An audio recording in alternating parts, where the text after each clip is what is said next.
Test, test.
Test, test.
Sure.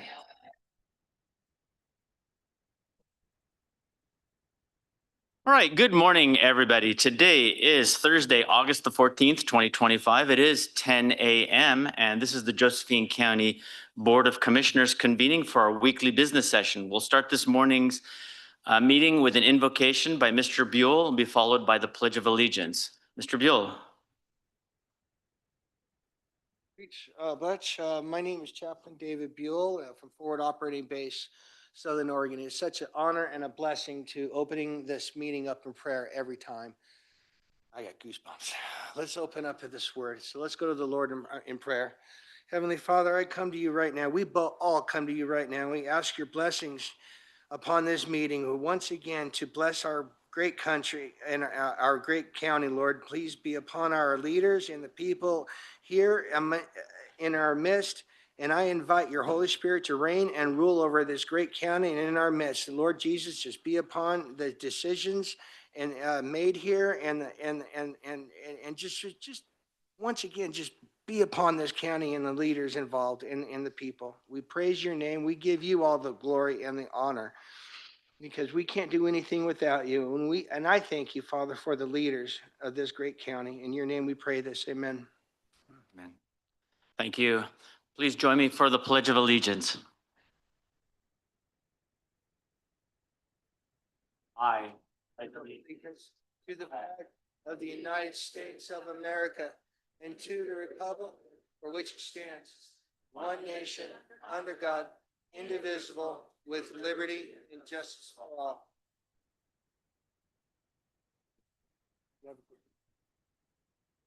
All right, welcome everybody. We'll call this meeting to order at this time. Before we get started, I just want to point out a couple of things. If you've looked at the agenda either online or wherever you've got it, I just want to point out a couple of things here in the structure of how this morning's meeting will progress. We are doing a regular weekly business session like we do every week. We have agenda items on there. Within that, there's a public hearing, and the public will be given an opportunity to speak to that item and that item only. Thereafter, we will have an opportunity for the people to speak, public comment on any subject, again, any subject they would like to speak to. And then at the close of the weekly business session, we will open a hearing for the lease at 200 C Street, and where you will be given an opportunity to speak only to that particular topic. So I just want to be clear that everybody understands the format. And with that, we'll move on to agenda item number 2. This is declaration of potential conflicts of interest. Commissioner Smith? After reviewing the agenda, I see no conflict of interest. Thank you. Thank you. Commissioner Barnett? I've looked over the agenda as well, and I don't see any conflicts. Thank you, and I have done the same and see no conflicts. Next item on the agenda is a public hearing. This is the transfer of certain county roads. This is board order number 2025-054 in the matter of transfer jurisdiction over certain county roads located within the city limits of Grants Pass, Oregon to the city of Grants Pass. And I'll open this public hearing right now at 10:03. And we have Mr. Pike here from Public Works to give us some insight on this. And I just want to point out this is something that we as a board along with staff have been discussing at our admin meeting prior to this. So Mr. Pike, please. That's correct. As we spoke about just this last Tuesday, we have 4 county roads that are under county jurisdiction, 3 of them under county maintenance that we would like to transfer to the city of Grants Pass. The procedure is this has to be posted for a minimum of 30 days, which has been more than 30 days. And I proactively reached out to them, and they are willing to accept these. I wouldn't have started this without that knowledge. I do want to point out that this is going to be absolutely no cost to Josephine County. They're willing to take it, and once we sign an order giving to them, then they will sign a resolution accepting them, and at that point, it'll be their maintenance from that point forward. Did you have any questions of me? Thank you. I do not. Commissioner Smith, do you have? What's the mileage on these roads so people understand how much mileage is on these roads? I believe it's probably a little about around a mile and a half. Mile and a half, I suppose. Okay, thank you. That's close. It's not exact. It's close. Yeah. Thank you. If it would help, the roads that we are transferring over are Highland Avenue from Cook to Vine Street, 10th Street, the top end where it ends up into Hillcrest Drive, Willow Lane from Redwood Highway to Redwood Avenue, and then Denton Trail, which starts at Allen Creek Road and goes westerly. Okay, thank you. Commissioner Barnett, any questions? No, I think we talked about this on Tuesday, that most of these roads are already within the city limits already. Correct. So it just makes sense to transfer them to the city and the county be out of that business. for And maintaining. they're built to their standards, so they're willing to take them. Okay, thank you, Richard. Okay, great. Thank you. I have no further questions. At this time, we'll open this to testimony where each person will be given 3 minutes to speak to this topic and this topic only. Is anyone here that would like to speak to this? This is the roads transfer. Okay, I see no one. At this time, I'd entertain a motion to approve order 2025-054. I'll make a motion to approve order 2025-054. I'll second that. Okay, we have a motion and a second. Any discussion? No. None. Okay, hearing none, please call the roll. Commissioner Smith, Yes. Commissioner Barnett, Yes. Commissioner Black, Yes, motion carries 3-0. thank you. And we will now close this hearing at 10:06. Moving on to the agenda, we have administrative actions in consideration of the board order number 2025-067 and the order of sale of county property, of county land by private sale, quit claim deed for Garden Valley Way in Grants Pass, Oregon. This again is something that has been discussed at previous meetings. And is there a desire for this board to hear again from staff what this is? Or shall we move forward? I think we should move forward. Move forward. We've heard this. Okay, thank you. At this, then, we will move on to the agenda. Item B, this is the County Transit Coordination Plan. And we have Mr. Chansey here from Transit, and he will speak to this coordination plan. Good morning, Mr. Chansey. Morning, I'm Scott Chansey. I'm the Transit Program Manager for Josephine County. I have 2 agenda items up. There's no action being required from the board today. The first one is our coordination plan, and this is a federal and state required document that outlines our funding priorities over the next 3 to 5 years. So if you look in the document, this is a final draft. It's also on our website. If you look at page, I think it's 25, it outlines all of our priorities, and those are specific projects. There's a considerable amount of documentation that's contained in Appendix A that I didn't supply to the board at this time, but if you request it, I can obviously get you. That's all the background information that goes into the plan's development itself. So I will be bringing this back. I'm shooting for the beginning of October. I'll be bringing this plan back for formal adoption by the board. But as of today, this is an informational item for you as well as the public. Okay, thank you for that. And just to clarify, Mr. Chansey said that this will have a first and second reading and an adoption, and that will happen in October, beginning of October. That's what I'm shooting for. Okay, fantastic. Do we have any questions for Mr. Chansey? Not at this time, really. There's no cost to the county on this, right?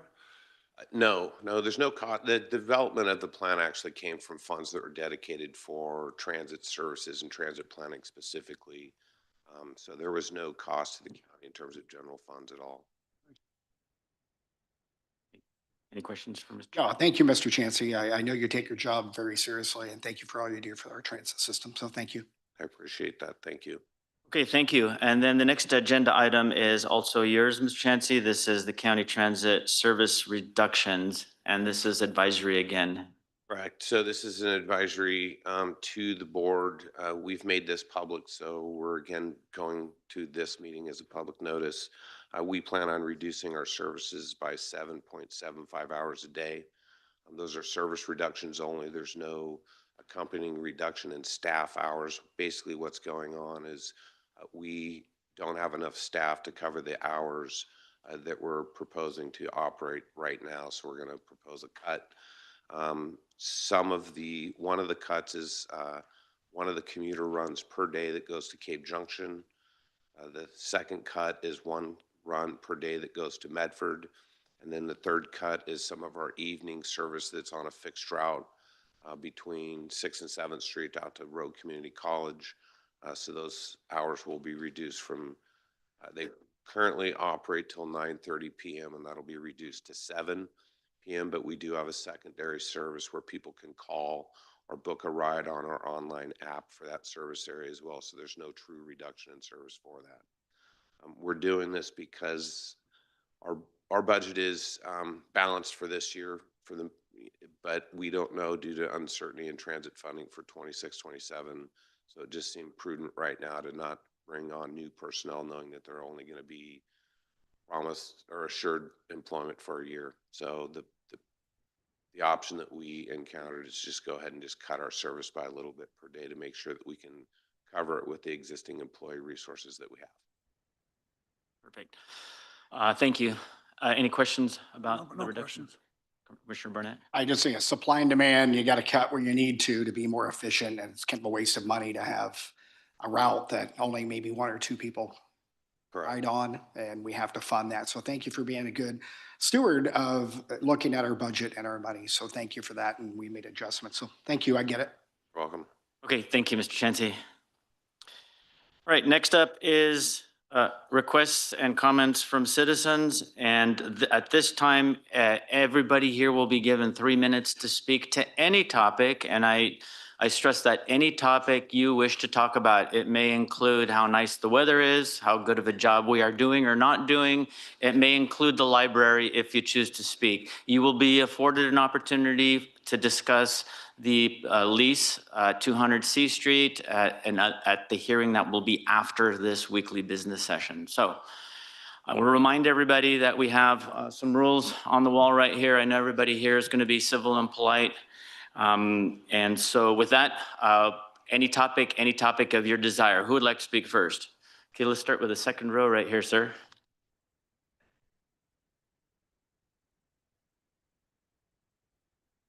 Good morning, Commissioners. My name is Terry Hopkins. I'm the President and CEO of the Grants Pass Chamber of Commerce and also a Josephine County resident. I'm here today to thank you for your support in our Lemonade Day event that we hosted this last Saturday. Thanks to your help, we were able to support 250 kids who opened up 75 lemonade stands across town. It checks so many of the goals and mission of the Chamber of Commerce. It was a phenomenal community event. The community came out and supported the kids. It inspired entrepreneurship. It taught them about lessons in opening their business, whether that was financial planning, customer service, food safety, marketing plan. But ultimately what it taught is that for those that have a goal to go out and reach it, they can start a business, they can go to work, and they can reach their goals. Some were as simple as buying a new Xbox, while others were trying to solve problems like drinking water for kids in third world countries. It was very inspiring, and it wouldn't have been possible without your help. I'll also note that this was a program that offered little to no barriers, no cost for the kids to participate, thanks to our sponsors. And then we had some incredible community partners. For those kids that didn't have a support group at home, the Josephine Community Library, the YMCA, and the Boys and Girls Club all stepped up as community partners and mentors for kids that needed support in their system. Ultimately, it was an incredible event. It checks all of the boxes of community development, economic development, and inspiring entrepreneurship from the Chamber, and I'm grateful for your participation. Thank you. Thank you. Against the doorway there, yeah, Judy, come on up. And I'd remind everybody to give us your name and approximately where you live, and this is for the record. Thank you. Go ahead. Okay, Judy Aarons, resident of Josephine County. Kudos, triple kudos to the Chamber of Commerce for the lemonade stands. When I was down here, I was just so inspired by these kids. And I only stopped at 2 to get lemonade, but at least, you know, to let them know that I'm participating in their little businesses. So that was really great. And number 2, Commissioner Black and the rest of you, I really commend you for the 3 minutes. I know there was a problem with the trash and the homeless and everything going on, which is still going on incidentally. But down this, the Grants Pass City Council, they've knocked back to just 2 minutes instead of 3. And yet you, when you even have your big crowds and so many people want to speak, I really commend you for maintaining the 3 minutes. That's really admirable when the time can go by here and linger on until sometimes in the afternoon. So thank you so much. Triple thank you for doing that. And also, I want to go back to my son. When he was growing up, we took him to the library a lot. And my husband, late husband, passed away in 2000. We really monitored the books that he did in the children's section. And there was a time when I saw a book that was very questionable. And what was nice, I went to some elected official. He actually got it removed because says this is not appropriate for small kids. So even though as we progress into a progressive society, and it seems to get pretty crazy out there, our children are innocent and we have to maintain their innocence. And the way we do that by what they read and by what they see. And even in the public schools right now with the book Tricks, I believe both schools have gotten removed. I don't even want to graphically to tell you how bad it was, but the information and the picture editorials were, and I think one of the assemblymen, he read it on the floor. And they gavelled him down. He said, wait a minute, you're gaveling me down? And yet it's been taught to sixth graders? Excuse me, triple excuse me. So when we have things, we have a society that's changing, that anything goes down, that's unfortunate. I wish more churches would be into saying this is right and this is absolutely wrong. We're getting into where anything goes. And in the end times, it says good will be bad and bad will be good. So we got to be careful of what we do because our kids are at stake and they're our future and we love them to death. So thanks very much. Thank you. In the corner, the black shirt.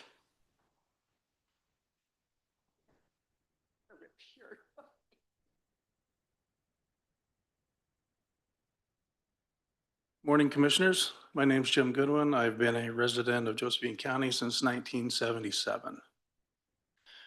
Today, I'd like to talk about a series, one particular decision that was made. I'll go back in time a little bit when the board decided to give all authority over personnel matters to one commissioner. Commissioners Smith and Barnett voted to give that authority and power to Chair Black. Then ensued a series of decisions that I have been extremely critical of. Mr. Black immediately fired 2 department heads, demoted a third, combined 2 departments into one, fired union staff, an entire code enforcement team at community development in direct violation of the collective bargaining agreement that this very board signed just a couple months before. No justification, no transparency, no reasons why, just did it. The beauty of that for Commissioners Barnett and Smith is they could sit in the shadows and let Mr. Black swing that axe. No dirt on your hands. He had the power, he made the decisions, you could just stand by it. He could be the bad guy. One decision, though, required the entire board. That was the decision to fire 29.5-year Public Works employee and Director Rob Brandis. Again, very quietly, no justification, the rumors of reorganization needs. I can tell you it wasn't budgetary. Public Works, for those in this room that don't know, is 100% funded from the state. State gasoline tax dollars, other transportation fees fund that. It doesn't take a dime of local Josephine County taxes. Why then, without cause or justification, I think what gets lost is you're temporary stewards of these departments. They're not yours, they're ours. You're one out of 88,000 or so people. It's our department.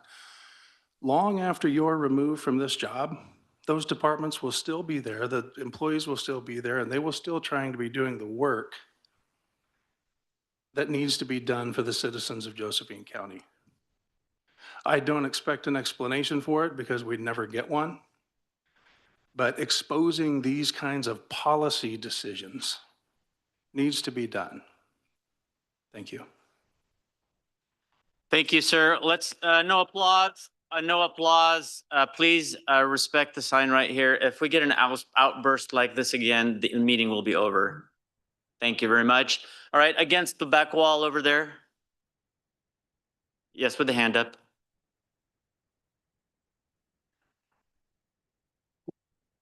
Deb Berg, Josephine County. So I was at a Fair Board meeting Tuesday night that you were in attendance of, and Monday I sent you all an email about the need for extension to come back. Well, after that Fair Board meeting, I filed a grievance with Chair Saxon, a Jen McGowan, who is the Youth and Ag Director, who is the superintendent, who is on the auction committee, eavesdropped over my shoulder, interrupting me as I'm talking to Chair Saxon about said grievance.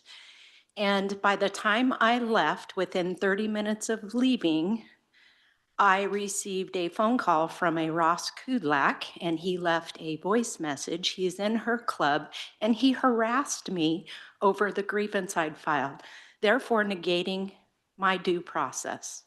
So I'm asking you, I'm on the agenda to speak to the Fair Board about my grievance over the stacking of the market stair classes, because sale order, how you place in class determines the sale order, and sale order determines the dollar amount. Short of the first three, the middle 30 probably would have had different placings. And it is serious. You may not understand it, but I have 3 degrees. I ran the livestock office at the Oregon State Fair. And I was the person that set the classes for the $10,000 added open jackpot for the Les Schwab Steer Show. So I know what I'm doing. I know what I'm talking about. If you guys are going to condone harassment because a Fair Board member eavesdrops and goes public, that's not acceptable. Absolutely not. I've emailed you and I've asked for a sit down. I'm going to remind you that your Fair Board members, all your board members, serve at your will. It is up to you to make this right and stop the harassment of constituents filing legitimate grievances through the proper pathway. There is no pathway.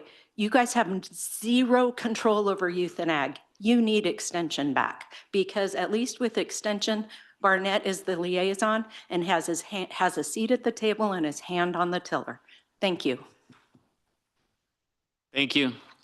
Against the back wall there with the binder in your hand.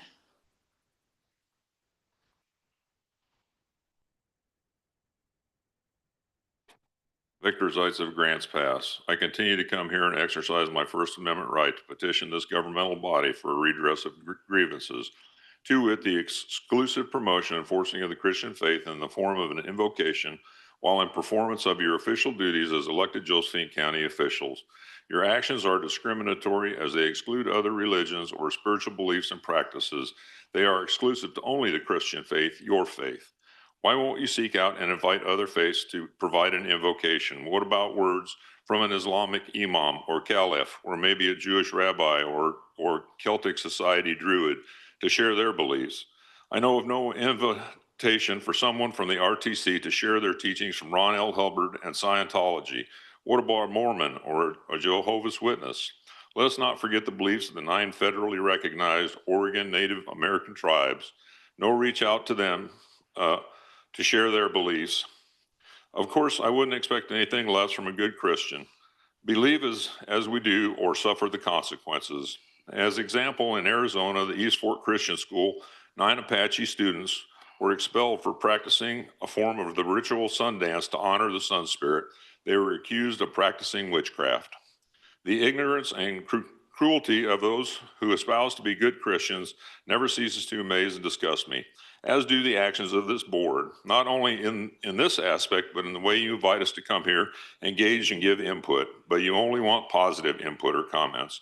Our duty as citizens is to ask the hard questions and sometimes uncomfortable questions to ensure you and this governmental body are acting in a lawful and transparent manner to maintain the public trust.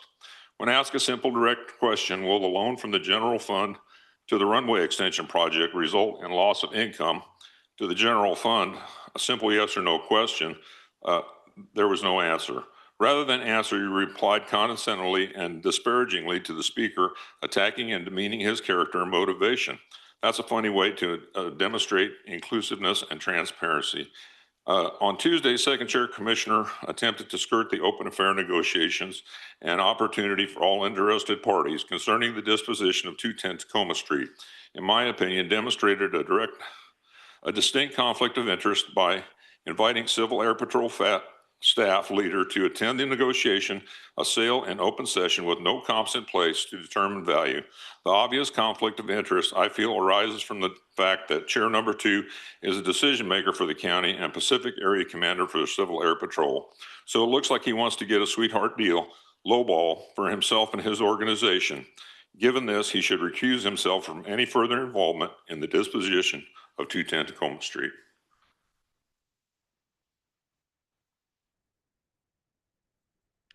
Thank you, sir. Against the back wall there with your hand up.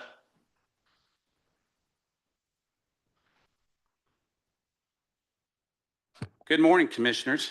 First of all, I'd like to declare that I have no conflicts of interest on what I'm about to say.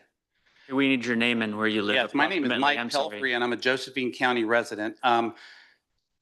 Not too long ago, a local Democrat decided that they became unhinged in regards to some social media posts that I put out there. So I wanted to clear some stuff up about that because I went out of town that very same day on a fishing trip that had been planned for quite some time. I was accused of threatening the president or an ex-president of the United States, President Obama. But if you go back and actually look at my social media posts, you'll see that nobody was threatening anyone. The real threats come from the Democrats. You have people like Kathy Griffin holding an actual severed head of President Trump.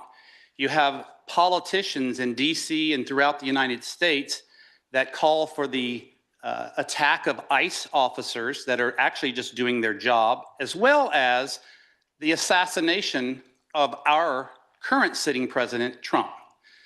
So the reason I mentioned the things about Obama and the fact that I personally feel that he is a traitor to the United States of America. He has committed treason. This is an opinion. But if you also look at the news of lately, you'll see that a lot of information is pointing to exactly that. The day that Trump came down the elevator, he was attacked from day one. They were calling for his impeachment before he actually took office. So they are actually the party of hatred. And when I say hatred, it's extreme. All you have to do is go outside these doors and go and attend one of their functions or their so-called rallies. And what you'll see is that they say some of the most disgusting things that you could possibly imagine about conservatives, but also about our sitting president. Who in their right mind? Did anybody, I don't remember one conservative calling for the impeachment of Obama or the impeachment of the aging and auto pen Joe Biden. Not one.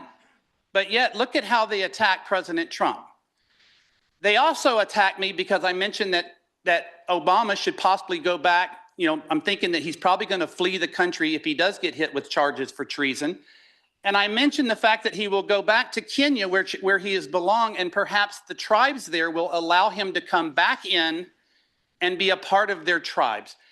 These folks, all they have to do is get on their little devices and they can Google the fact that Obama's family is from Kenya. This is not a secret. He is a traitor. He's a treasonous traitor. And what is the penalty for treason? Thank you. Thank you. Can I remind everybody, let's keep a sense of decorum here because the snickering and the snide comments, they're not helping anybody. And I will give those that are being respectful of kudos, I really do appreciate it. But the few of you that are not helping this meeting move forward in a constructive manner, can we just kick it up a notch? Because we're all mature adults here. All right, who would like to speak next? Right here in the front row, ma'am. I just have a couple of questions. My name is Chris. I live in Josephine County. Regarding item number 4 on your agenda today, I was wondering regarding the sale of the property. I understand that to be county land that is being sold, correct? Yeah, just for a matter of format, this is not a back and forth. So this is an opportunity for you to speak, and then we will respond back to you after that point. So you still have 2.5 minutes Thank you. to ask any questions you would like. Okay, so I'm wondering under section 4A, what will be done with the money that the county will derive from the sale of private land? And then regarding the transit coordination or the transit service reduction plan, I am wondering what kind of survey has been conducted that would indicate who is going to be negatively affected by a said reduction in services. I am a little concerned about the services to Rogue Community College being stopped at 7 o'clock, where in my experience, night classes typically run from 7 to 9 or 7 to 10, leaving a lot of students stranded at the community college. Those are my questions. Okay, thank you. Sorry, I'm making notes here. All right, who else would like to speak this morning? Against the back wall.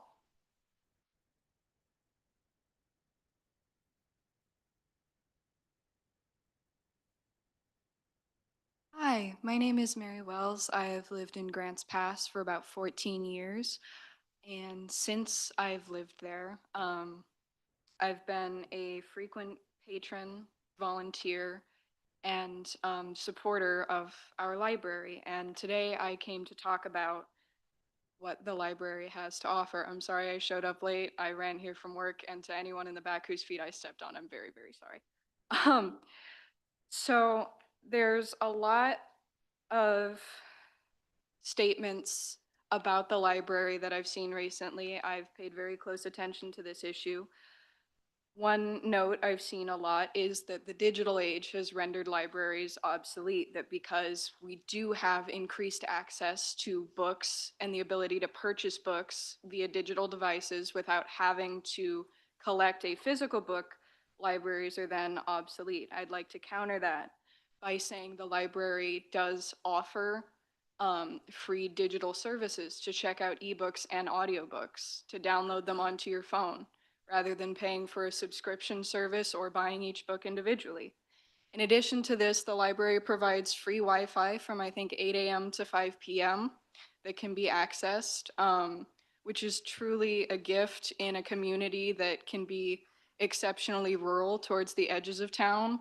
I know from personal experience that having Wi-Fi installed out on a rural property can be exceptionally costly and a very hard thing to do. So it's very important that we have a space where people can go to access the internet, especially because it is so necessary in so many aspects of our day-to-day lives. Additionally, the library provides many public services. It provides a space for students or people who don't have other places to go to stay safe. It's the climate. We have very cold winters and very hot summers. We are an exceptionally rural and socioeconomically lower community. So it's very important that people have a place where they can go and stay safe and out of bad weather. The library also provides learning and information. If you walk through our computer lab, you'll find tons of free pamphlets and information on local public health services, local city services, career resources for getting a job, computer resources for learning how to use devices because they are just so crucial. So in conclusion, I'd like to say that the library is a public service and should be provided to all in the community. Thank you. Thank you. Anyone else this morning? Yes, here in the second row.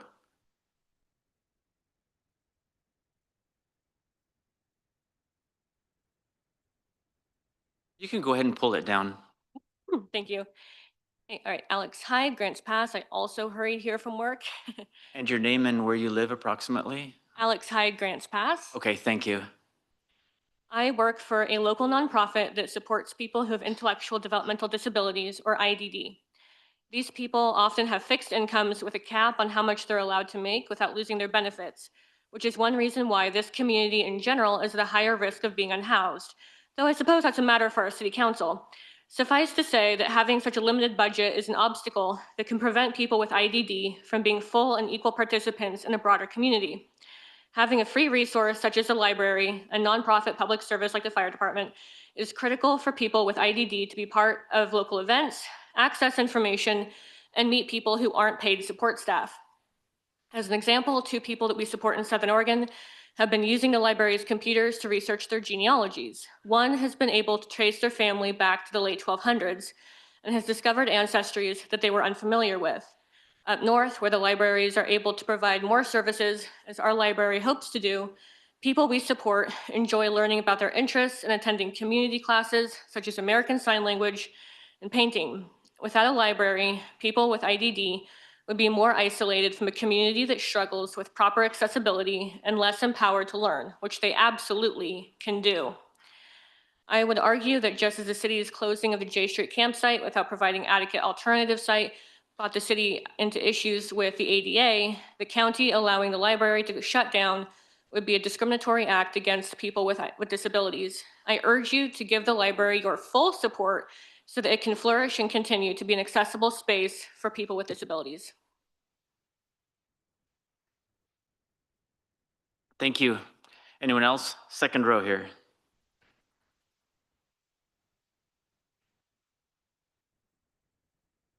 Hi, Brett Converse, YMCA. First, want to say how proud I am of my staff getting up here. It's really exciting seeing the growth of our youth and having at least some small part, hopefully, in that. Couple updates. We have a dollar release with you, which we love and really appreciate your relationship. We had shutdown week. During fair, we shut down our parking lot so that the fair can use it. And we try to utilize that time as well as possible. We drained the pool, made sure all the piping's good, which it is, which is very exciting. We reduced, there was about a 4,000 gallon a day leak through the lights. We plastered over that, got that taken care of. We resurfaced the hot tub as well. Now, it's something we haven't done in a long time that's the most noticeable. We resurfaced the basketball and the multi-purpose room floor. So we sanded them all the way down. There were a lot of layers of yellow, gross, like polyurethane junk. That's bright, it's clear. Got new paint lines that are a lot more simple, got a nice Y logo in the middle. We're taking care of the facility, investing in it heavily. The community's there. So many members there right now that the parking lot's starting to fill up again. I've heard that the library lease is modeled similarly to ours, and I just want to say how much we appreciate the lease. And it's, 1978, county built the building. By 1983, it wasn't really working out for the county to operate it. Asked the YMCA to step in and operate it for you. And we've been doing that faithfully since then. We love that building. And in 2004, we expanded it as well. Spent over $2 million doing that.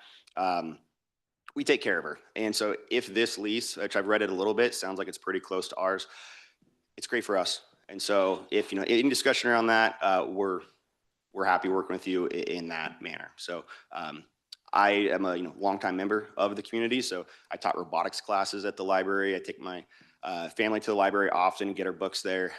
It is such a great resource that deserves to, the partnership with you guys deserves to continue. So thank you for, especially Commissioner Barnett, thank you for putting all the effort in to do the work. So thank you. Thank you. Anyone else? Against the back row over there. And just as a clarification, we only get one opportunity to speak during this session right here. I see your hand up. I just wanted to clarify that for you. Yeah, so before we get started here, just for clarification again, so in the agenda, we had a hearing in the beginning in regards to the roads Now we have a public opportunity for the public to speak to any subject, any matter of business, of anything that they choose to. And then we will have another separate hearing that will be specific to the 200 Northwest C Street. So you will get an opportunity to speak again if you've spoken already, but at that hearing, you will be only able or permitted to speak to that lease. Okay. I realize that you have not been here before, so I want to make sure that not only you, but everybody else will understand how this meeting is going. So with that, name and where you live. Holly Morton, Josephine County. I haven't heard anybody say that they don't think the library is necessary or helpful or anything like that. That's not the narrative. People are concerned about the funding of it. My understanding is that our tax dollars already pay 1.6 million per year, plus it goes up 3%. So it's not like no one is supporting the library. The library is being supported and many people use it and a lot of people appreciate it. I think that's a good thing. But what we're talking about at a time when we're trying so hard to balance the budget in our county, and it's a very difficult thing. You guys are facing these financial challenges all the time. You know, all the departments need to pay their fair share and things need to be pared down a little bit to make sure that we're not always running in the red. Anyway, thank you. Thank you. Anyone else like to speak against the back wall? In the black shirt? Yes, sir.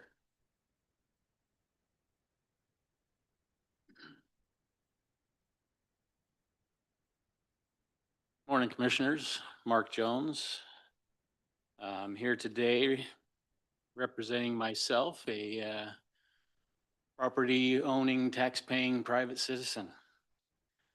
So civilized societies, we need laws and we require laws, and those laws need to be enforced, and that's the only way we remain a civilized society. So those laws come in many different forms. A form that we have here locally is our current county charter. Now, granted, it needs some amendments, needs some changes. We all know that. But the charter is a foundational governing document. It sets the structure of our county government, elected offices, powers, duties, and certain policies, like support for the library. It's a force of law locally. Within the county, the charter provisions have the same force and effect as a county ordinance or resolution. And in fact, it overrides ordinary county ordinances if they conflict. The limitations, obviously, are it can't conflict with the US Constitution, the Oregon Constitution, or state statutes. So on that note, our county charter, section 14.5, labeled library support, says the board shall provide for the support and maintenance of the main library and library branches. Now that word shall holds a lot of meaning. And when a law, such as our county charter, states that it shall be done, then the board shall support the library and the maintenance of the library and its branches. That was amended in 1992, and I believe that was after or during the time that the 30 cents plus per thousand of county tax for the library was then absorbed into our general fund, making it the whole 58 cents that we have now. So I believe, and not knowing what the commissioners were thinking back then, back in the day, but my guess is they put this in the charter since it was amended in 1992 because of the fact that they took that money from the library and put it in the general fund. So I ask today, when you have your hearing, that you remember laws need to be enforced. Thank you. Thank you. Against the back wall there.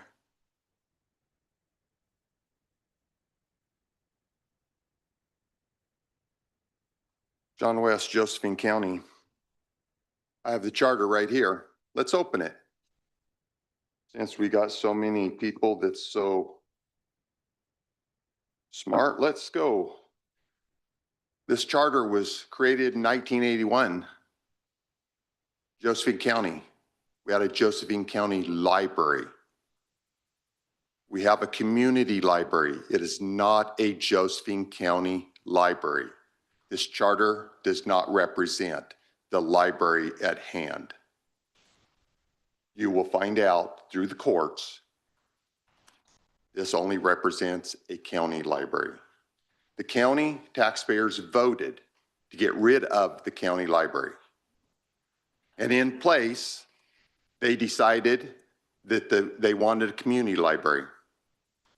They sent it on the tax levy and it got voted down. So then the library decided they had to go and handpick a certain area where they thought they would get representation for the community library. It passed 52-48, 6,200 votes against 5,200 or whatever, something like that. 52-48 still was not supported tremendously. This charter does not represent a community library. You shall not spend our tax-paying money when we're outside the district for a community library. Thank you. Anyone else this morning? This is on any subject. Remember, we'll be talking to the lease at 200 Northwest C Street in the following hearing. So first row right here, ma'am. Good morning. My name is Kay, and I've been in Josephine County since 1972. I'm really here to talk about the library later, but when I did hear about the decrease in bus services for the Cape Junction area, that concerns me greatly. I have a couple people that I know that rely on that bus service to be employed here in Grants Pass. They weren't able to afford to live in Grants Pass due to the high cost of rent here. So they've had to move in that direction. Medical reasons, seizures, prevent this person from having a driver's license. And so the bus is their only means to be gainfully employed, housed, and not homeless. I know that if the service declined in that area, that would be more than just this person. A lot of people in CJ rely on this bus service, and I just would hate to see, I'd like to see it somehow funded. It's to me, that would be the right thing to do for a community. Even though it only served 2 people, that's going to keep 2 people from being homeless because they have a means to get groceries, a means to be employed. That's all I wanted to say. Thank you for listening. Thank you. Anyone else? Right here in the edge.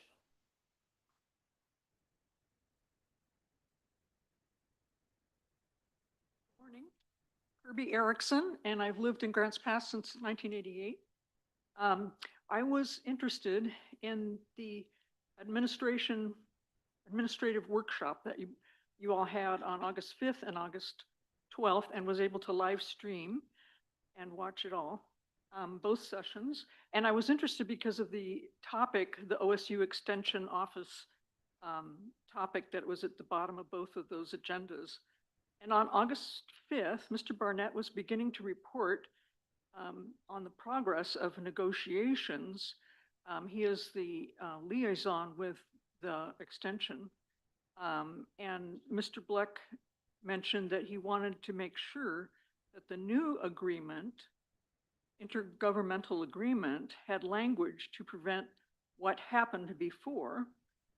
And then became evident that Mr. Bleck and Mr. Smith did not have that same document in front of them that Mr. Barnett had. And so it wasn't possible for them to discuss any further any current negotiations. So it was determined to table that until the 12th. And this Tuesday I watched, and when it came to the bottom of the agenda page, the OSU extension item was again was Mr. Bleck said that it was tabled because it came too late to your attention or to the board's attention, but it was initiated the week before. So I'm just wondering about that for somebody who's interested in that topic, and when we will have some information about that. Thank you. Thank you. Anyone else this morning against the back wall?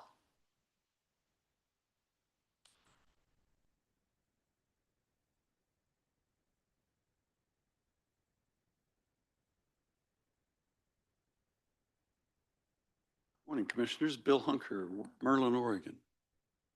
Let's clarify some facts. It's been publicly stated by both Barnett and Black that there are 88,000 citizens who trust them. However, any statement that claims that all the county's citizens trust you is statistically a lie. The best you can actually verify are the numbers of voters who trusted you at a specific moment in time, namely November 2024. Take Barnett. He received 23,748 votes to win the general election. That's not 88,000. That's 27% of 88,000 Josephine County citizens. That's a good win, but he can't claim even half of the registered voters trusted him. So please refrain from making up wild figures in an attempt to impress the public. Just state the facts. Then there's Black. He also said he was trusted by 88,000 in the county. That's certainly a lie. In fact, the only verifiable facts we have of how many people trust Black at all are the 2 votes that elected him.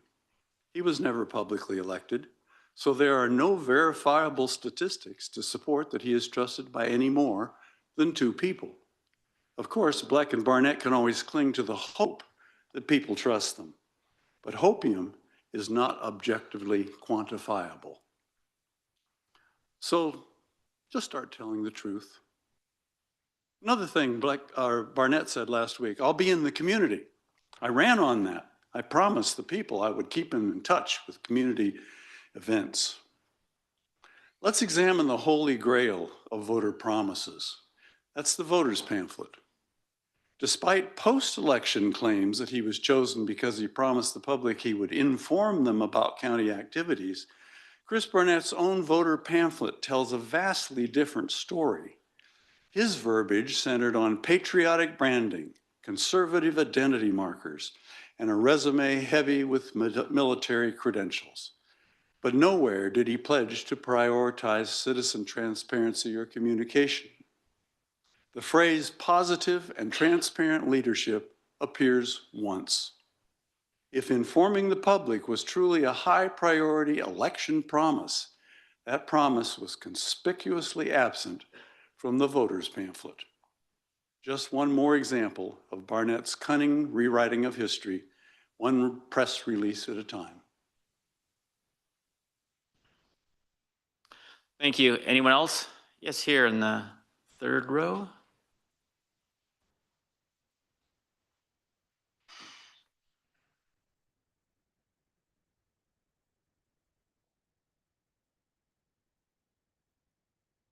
Morning, Commissioners. Nancy Lester, Grants Pass.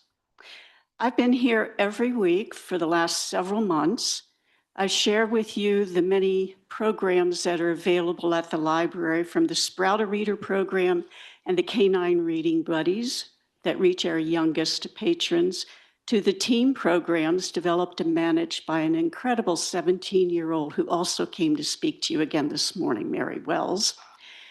To the displays on the democracy that remind everyone of our history that's in the library, and the outreach programs through the library's many other programs.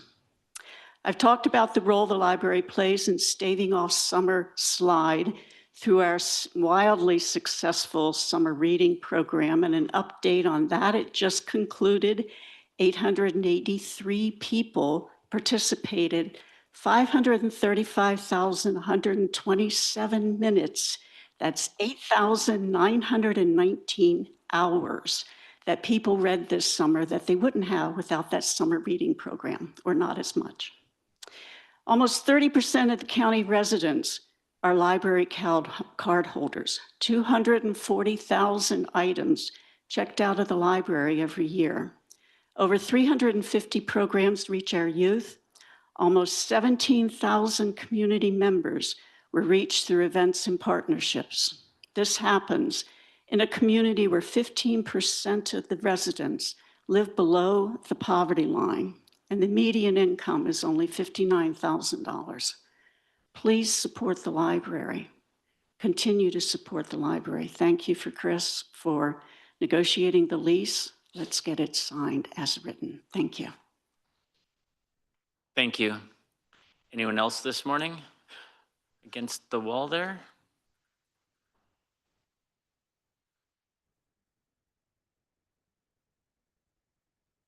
Nika Goodwin, Josephine County. The public comment portion of the weekly business session has the potential to be a mutually respectful and effective way for information to be shared and evaluated. Unfortunately, what has been happening is entirely different. In weeks past, Chair Black reminded the board that they do not have to respond to public comment, and if they do, it should be done with much caution. Currently, commissioners respond by admonishing those who speak for not meeting privately with the commissioner in his office. Recently, Commissioner Black took it upon himself to terminate many valuable county positions that impact service to our county in the name of efficiency. Meeting one-on-one with the commissioner is not efficient. The community members who come to speak about their concerns are taking time to take part in the governance of our community. As many people as possible should benefit from their time and comments. Community members continue to respect the process. They come and speak for their 3 minutes, and they continue to get no response or an admonishment if their perspective is not in favor of current actions of board members. Commissioner Black, you have attempted to dismiss questions and criticisms, stating that a community member's passion is a symptom of mental illness. To attempt to discredit a voice that questions or criticizes your decisions by labeling the speaker as mentally ill is not only socially unjust, it is deeply disrespectful to the speaker and to those who suffer from mental illness. Commissioner Barnett, you have told those who question or criticize your actions that they should, instead of spreading negativity, be spending their time volunteering in our community. You have stated that they should have a servant's heart like you. You have no idea when or where or how people choose to serve. Just because they are not driving around in a golf cart or showing up at events and eliciting attention for something they did nothing to make happen does not mean that they do not serve. Some may choose to bask in attention here on earth, but others may choose to store up their treasures for another time and place. Commissioner Smith, though you choose to take a more covert stance in the actions of the board, does not mean that you are not accountable for them. You do not speak up to oppose the decisions of your fellow board members, and you do not demand that community voice be respected. Your reticence is received as a tacit agreement. If one chooses to lie with the dogs, one may find himself bitten by the same fleas. Thank you. Anyone else this morning?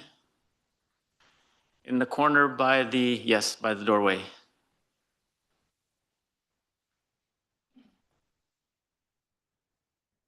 Raleigh Smith, Grants Pass, Oregon. I take offense at being admonished because I want to roll my eyes, applaud in silence, and in other means display my feelings towards the three of you.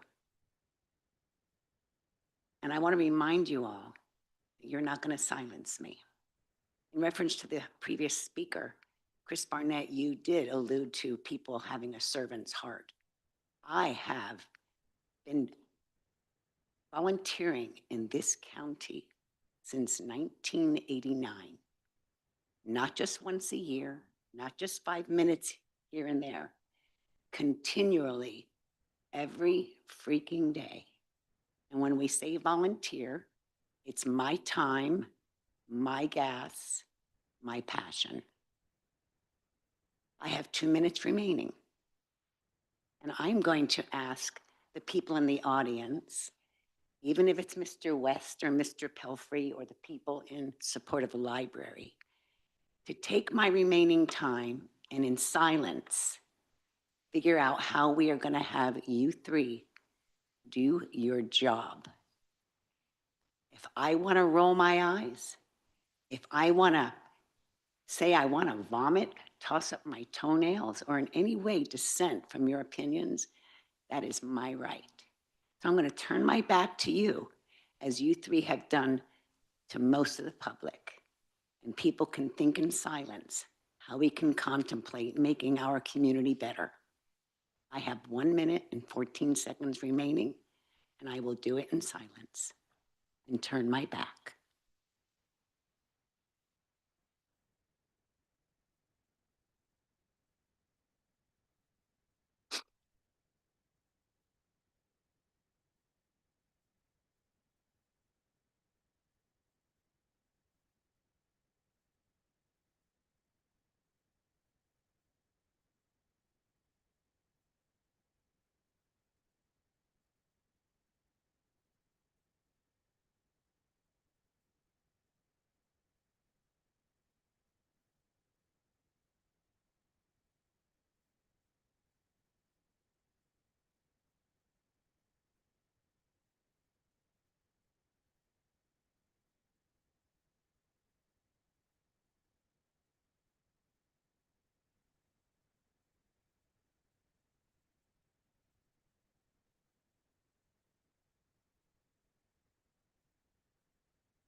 Thank you. Anyone else this morning like to speak to any subject, any topic in the doorway?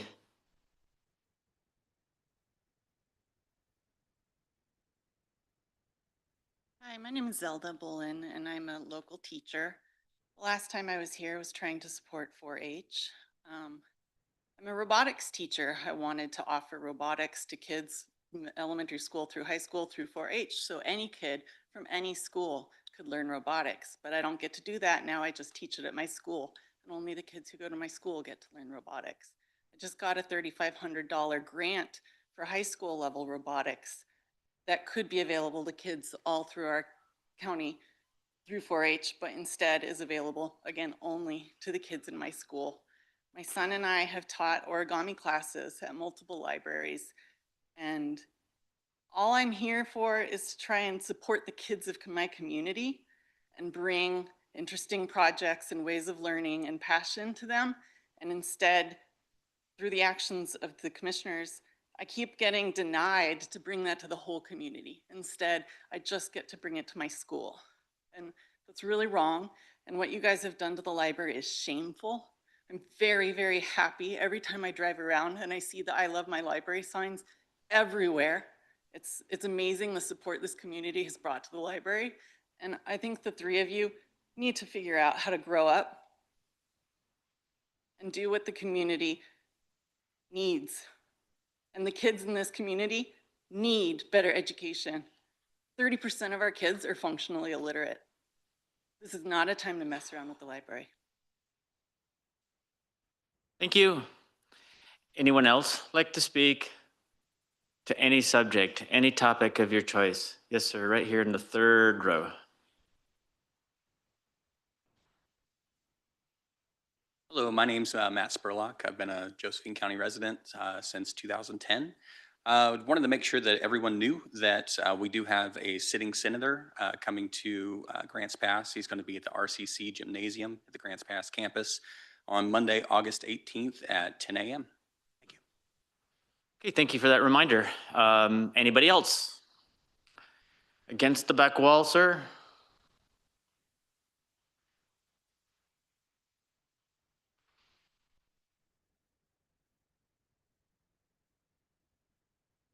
Stephen Croninger, Grants Pass. So I'm not going to talk about the library this time, but I'll talk about it later. But I do want to bring up your meeting rules. And I think they need to be rewritten or modified or whatever you do to change them, because Could you hold the microphone up or speak more clearly into the microphone? I want to talk about your meeting rules. Thank you. Yeah, I love the fact that you kind of shut down people when they started clapping and all that, because it could go on and on forever if people could do that. So that's D, rule D, so I appreciate that. F. I used to come to these meetings long time ago, and that one was always never followed. And it's not being followed today, but you're the chairman and you've said you can talk about anything. So F says presents, so you can't present irrelevant, immaterial, or repetitious comments. And there's certain members of this community that come up here and do repetitious comments every single time they speak. People are bringing up all kinds of political statement. I'm sure we could get tons of people in here to just rant for 3 minutes about the other side. But it's not relevant to what's going on here. It takes up all this time. I mean, there's places to do that. I know social media is not one of your favorite, Mr. Barnett, but it's a place people do it. But in this meeting, I don't think it's really appropriate.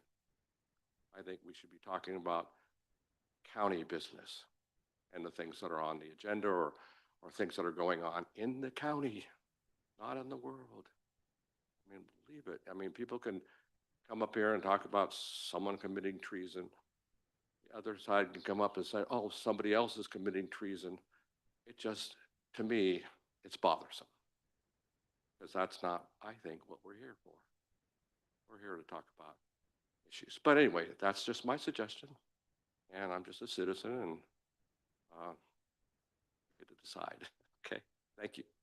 Thank you. Second row here.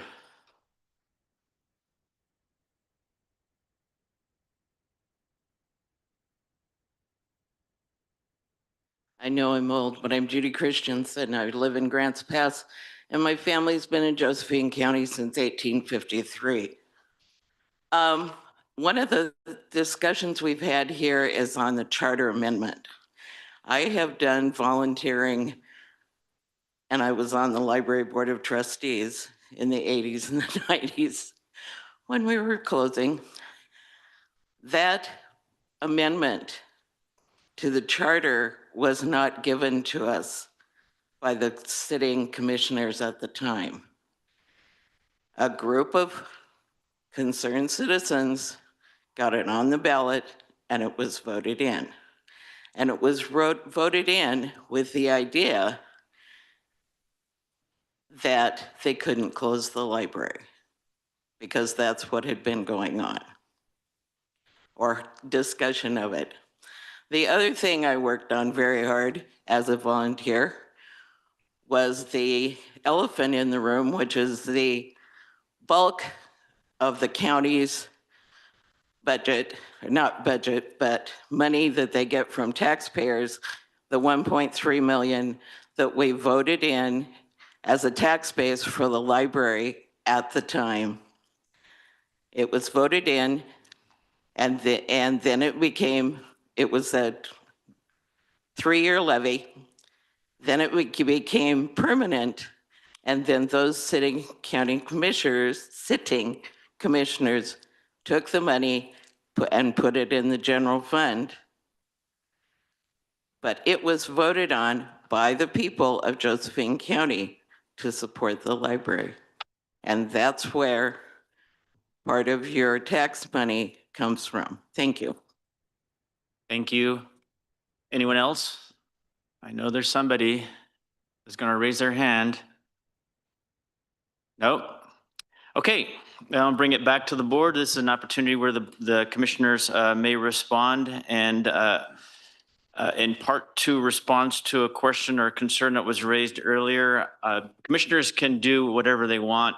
I remind them as well as myself that we have some legal obligations to some things we can and cannot talk about, and I forget it, and I suspect that my colleagues do too, and therefore I just put out a courtesy reminder to them. They're free to speak whatever they want. So with that, Commissioner Smith. Well, I just want to thank everybody for coming. It's just great to see a crowd of people getting involved in their government. We need more of that. I want to thank everybody for exercising their First Amendment rights, and they have it. They're welcome to have their opinions, and we listen. I listen to your opinions. I think it's important that you stay engaged. regardless whether it's the library or some issue that you're not concerned with. What about economic prosperity for the county? How many are engaged in trying to find an avenue forward for that? How about some of the homeless problem? How many are engaged in trying to find a solution for that? Don't just center on one issue, because that's typically what happens. People center on one issue and they don't pay attention to the other issues. There's a broad spectrum of problems in our county. I think the hugest one facing us is economics. Because if you're not aware that grant money is funding a large percentage of our county government, you need to wake up with what's happening with grant money at the federal level. You see the state now is shaking in their boots because they're looking at losing more than $1 billion, maybe as much as $10 billion in grant money. Well, when they lose that money, what do you think they're going to do? They're going to tax the people to make up the shortfall. But also, that money that comes in the form of grants flows through the state, from the federal government to the states, down to us. What do you think is going to happen to our budget when that grant money starts to dry up? Have you considered that? Are you working in that area? It's important. These issues are very important. It used to be we had all kinds of money because we harvested trees. Today, we sit back and watch them burn. I want to caution everybody that we've got through almost halfway through a fire season without a major fire, and I want to commend the federal agencies for how good of a job they've done putting these fires out, because they've done a stellar job. But the season's not over, so be careful with whatever you do with fire. And by all means, stay involved in your county government. The biggest problem I see in America is apathy. Most people are apathetic toward what's going on. If it doesn't touch my little bubble, I don't care. So if it wasn't for the library, how many people would be in this room? Okay, well, okay, I don't see you here every week. Only since the library issue came up, that's when I see you. But that's great. I'm glad you're here. Just stay engaged in the government. Go ahead and operate your First Amendment right. That's your right to have an opinion. And I do hear what you're saying. And I appreciate you all coming. Thank you. Thank you. Commissioner Barnett, I see you have a big, long list, longer than mine. Well, people like answers, so I'm going to try to give them answers. So, and that's what I love about everybody being here is it's public opinion and input, and we love that. And we're not going to agree on everything 100% of the time, but dialogue, good dialogue, I always welcome. So thank you for being here, giving your input today. I always look at the positive versus the negative because I think our community needs that more than ever. We have a lot of people online that watch. We have people that email, visit us, and other ways such as you guys are doing here today. Terry Hopkins, thank you. You do a great job as CEO, work with the chamber a lot, and as a member, and the county's a member as well. And Lemonade Day was a true success. That right there is what we should be focusing on, how we foster our youth to take over tomorrow as entrepreneurs. That's important. And that's why I'm out in the community doing stuff like that. Some of you may make fun of that. That's fine. But transparency, what you want, that's what we're going to try to do. So Terry, thank you for doing Lemonade Day. It was an awesome event, and appreciate everything you did on Saturday. Judy, you know, on the library books, you can contest any book that you don't like. And I know that there's a procedure that I've talked to Ms. Lasky on. And I said, hey, what if somebody doesn't like a book? You can contest it. So I do encourage, if you don't like something at your library, you can contest it. There is a procedure for that. So I just wanted to make that clear. And Judy, I did hear your support for the library as well in the other part. So thank you for that. Deb Berg, is she still here? Deb? If she's not, oh, okay, Deb, hi. You and I have always been good to each other, and I welcome the dialogue that we do have, and we may not agree on everything, but I do give you opportunity to explain what bothers you. I did get your email. I did reach out to the fairgrounds on that. So I just want to let you know that people have been contacted on that to try to give you a response. So I'm not directly involved in that, Deb, but I do appreciate you with your concern. So thank you for that.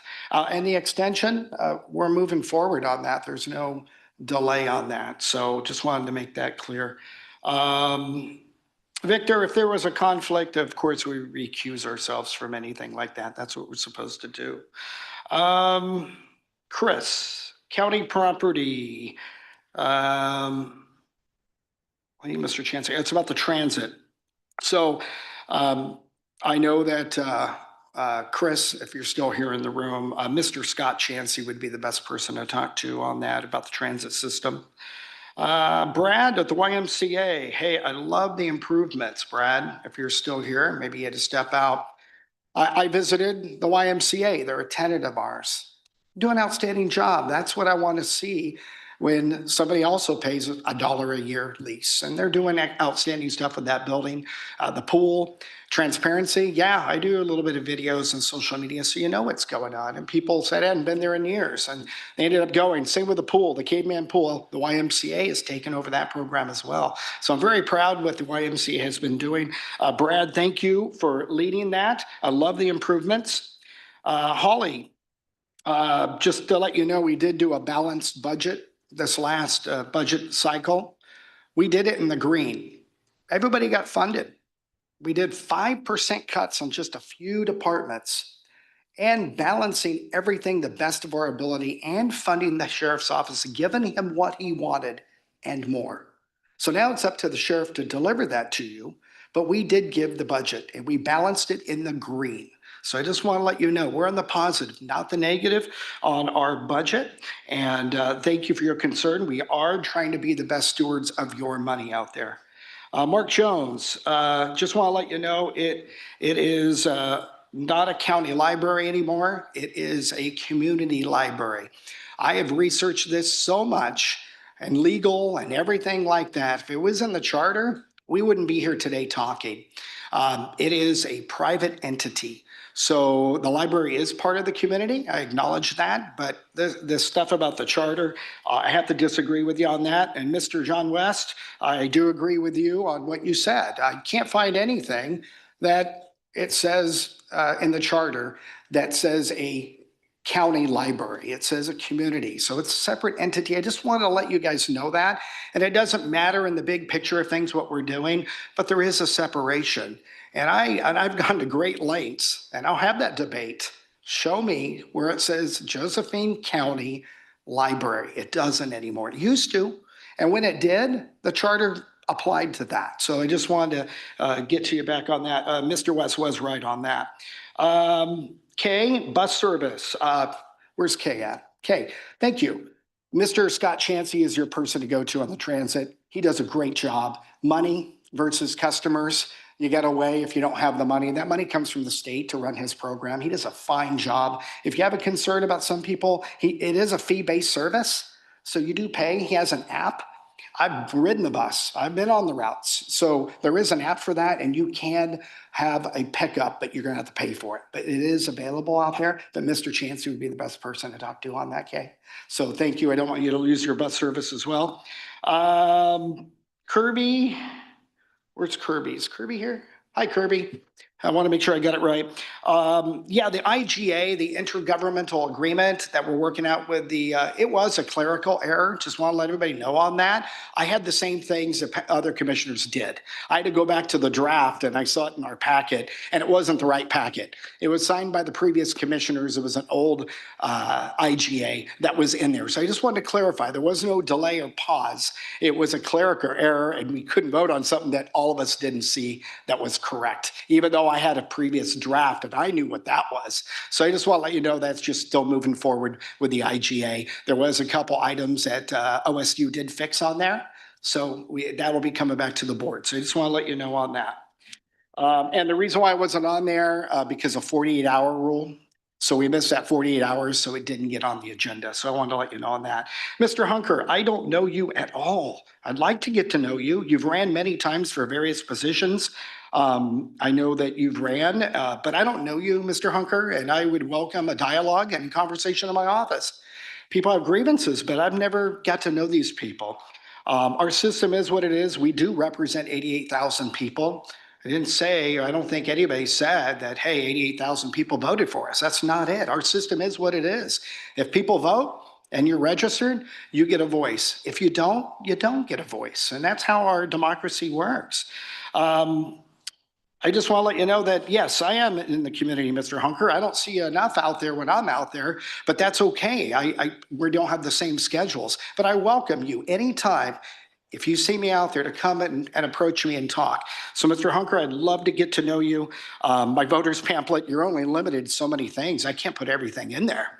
But I have seen all my advertisements. I pulled them up. Unity in the community, transparency and out and about, fostering commerce with the chamber and so forth. Yes, I'm doing that, and I will, promises made, promises kept. And I want unity in the community, absolutely. And I will still do that, and I will preach that. And I encourage you to run again, Mr. Hunker, if there's some things that you could fix. I appreciate that. Raleigh Smith, if Raleigh's still here, she left. I just want to say, Raleigh, I've known her for a long time, worked with her in the real estate business. She's a lender. I've given her lots of business. And she does volunteer. She has a passion for dogs. I will give Raleigh that volunteerism. She does have a servant heart, just like me. I see her out and about, and she does have a love for the dogs out there. So thank you, Raleigh, for your service. For the animal shelter, I support the animal shelter. So maybe we can align someday again. We used to. Zelda, no, Zelda, where's Zelda at? I don't know if Zelda's still here or that. Yeah, I encourage positive dialogue, not negative dialogue. So I just want everybody to get along. Stephen, he's in the back. Yeah, Stephen, I know you have a passion for the library. We met early on when I first got elected. So Stephen, thank you. We have a cordial, we've had conversations. So I welcome that. Thank you. I know you have concern. And I know that I encourage positive dialogue as well in our meetings. I hate the negative. The negative, get it out of here. It's not productive for any of us. We don't unite as a community over that. So Stephen, yeah, we're gonna try to work on the more positive. I want to anyway. So thank you, Stephen, for that. And I think, Chair, that's all I have for today. I just want to tell everybody thank you for your input. Okay, thank you, Commissioner Barnett. Few comments that I have to respond. First of all, there's an accusation of some harassment. I want to be clear that harassment is not tolerated anywhere here in Josephine County. And if it is observed and it is something that this office can address, I encourage the people to do so. Was asked about 210 Tacoma, about a property that the county deems surplus that is on the airport. We have a policy to handle all sales of surplus property, and we do follow that policy. Question was asked about agenda item 4A as to where the money goes when we sell properties. The money goes to multiple places, and I'll read them off for you. It goes to pay the taxes. It pays for the property management administration, and some of the money may go back to the previous owner if they are owed any, and the balance goes into the tax fund. Question was asked about transit reductions. Fortunately, reductions are necessary when we can't pay for everything. I wish we could.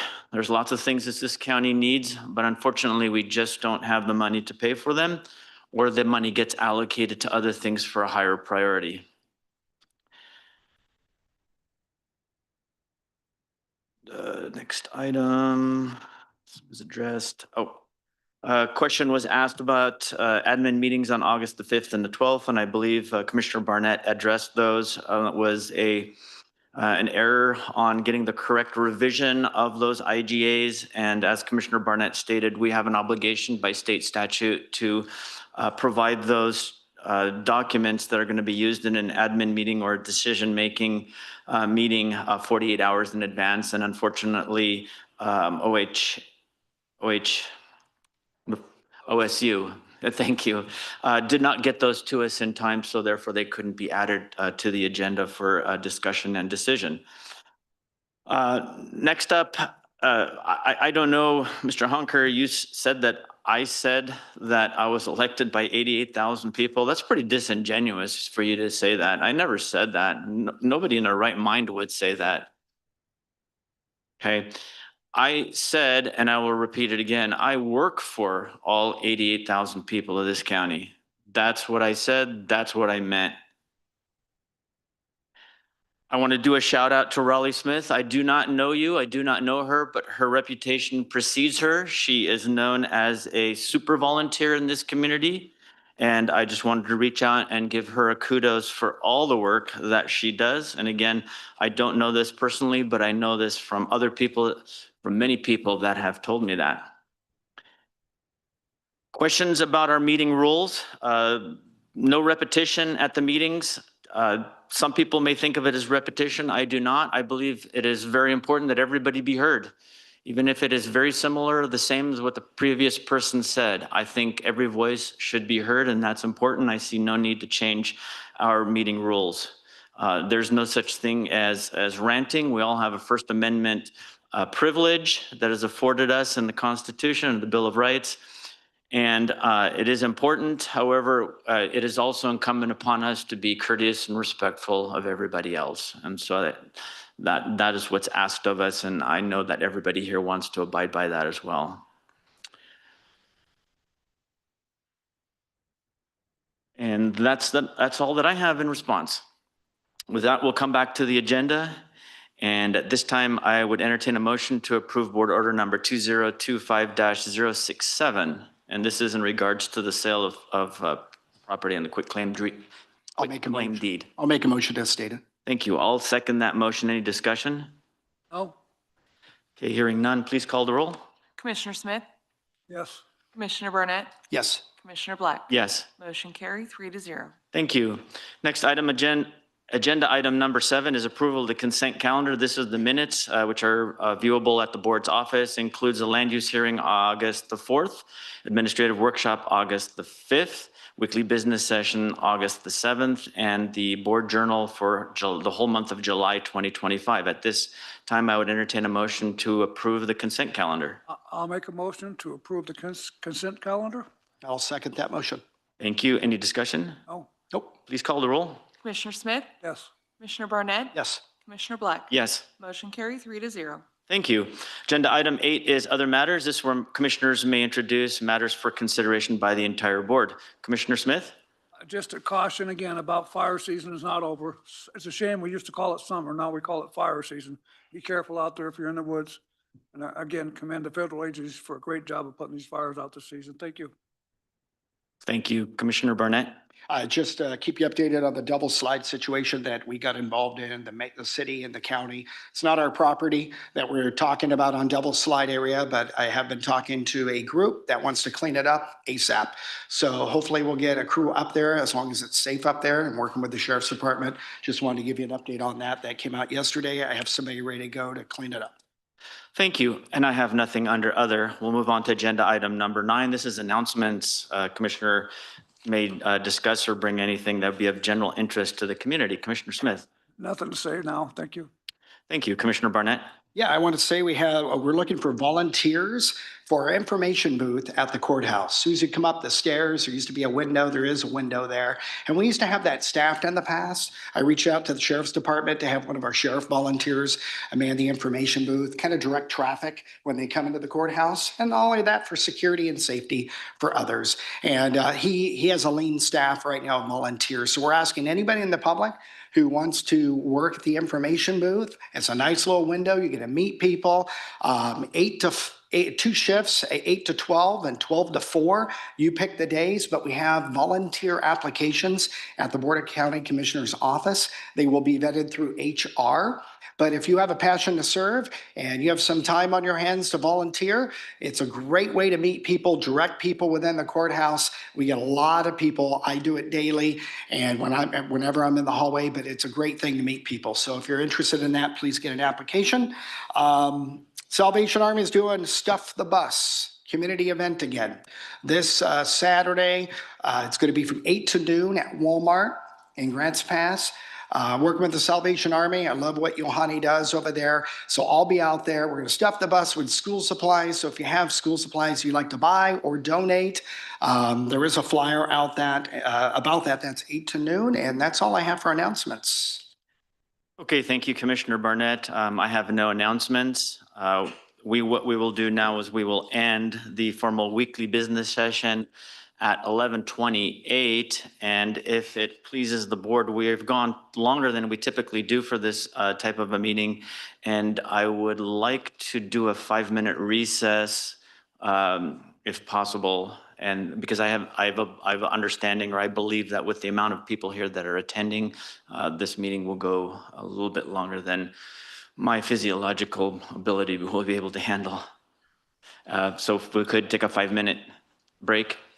Objection. All right, let's, all right, thank you. We'll reconvene at 11:35.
I'm trying. I'm trying. All right. Commissioners. Okay, welcome back, everybody.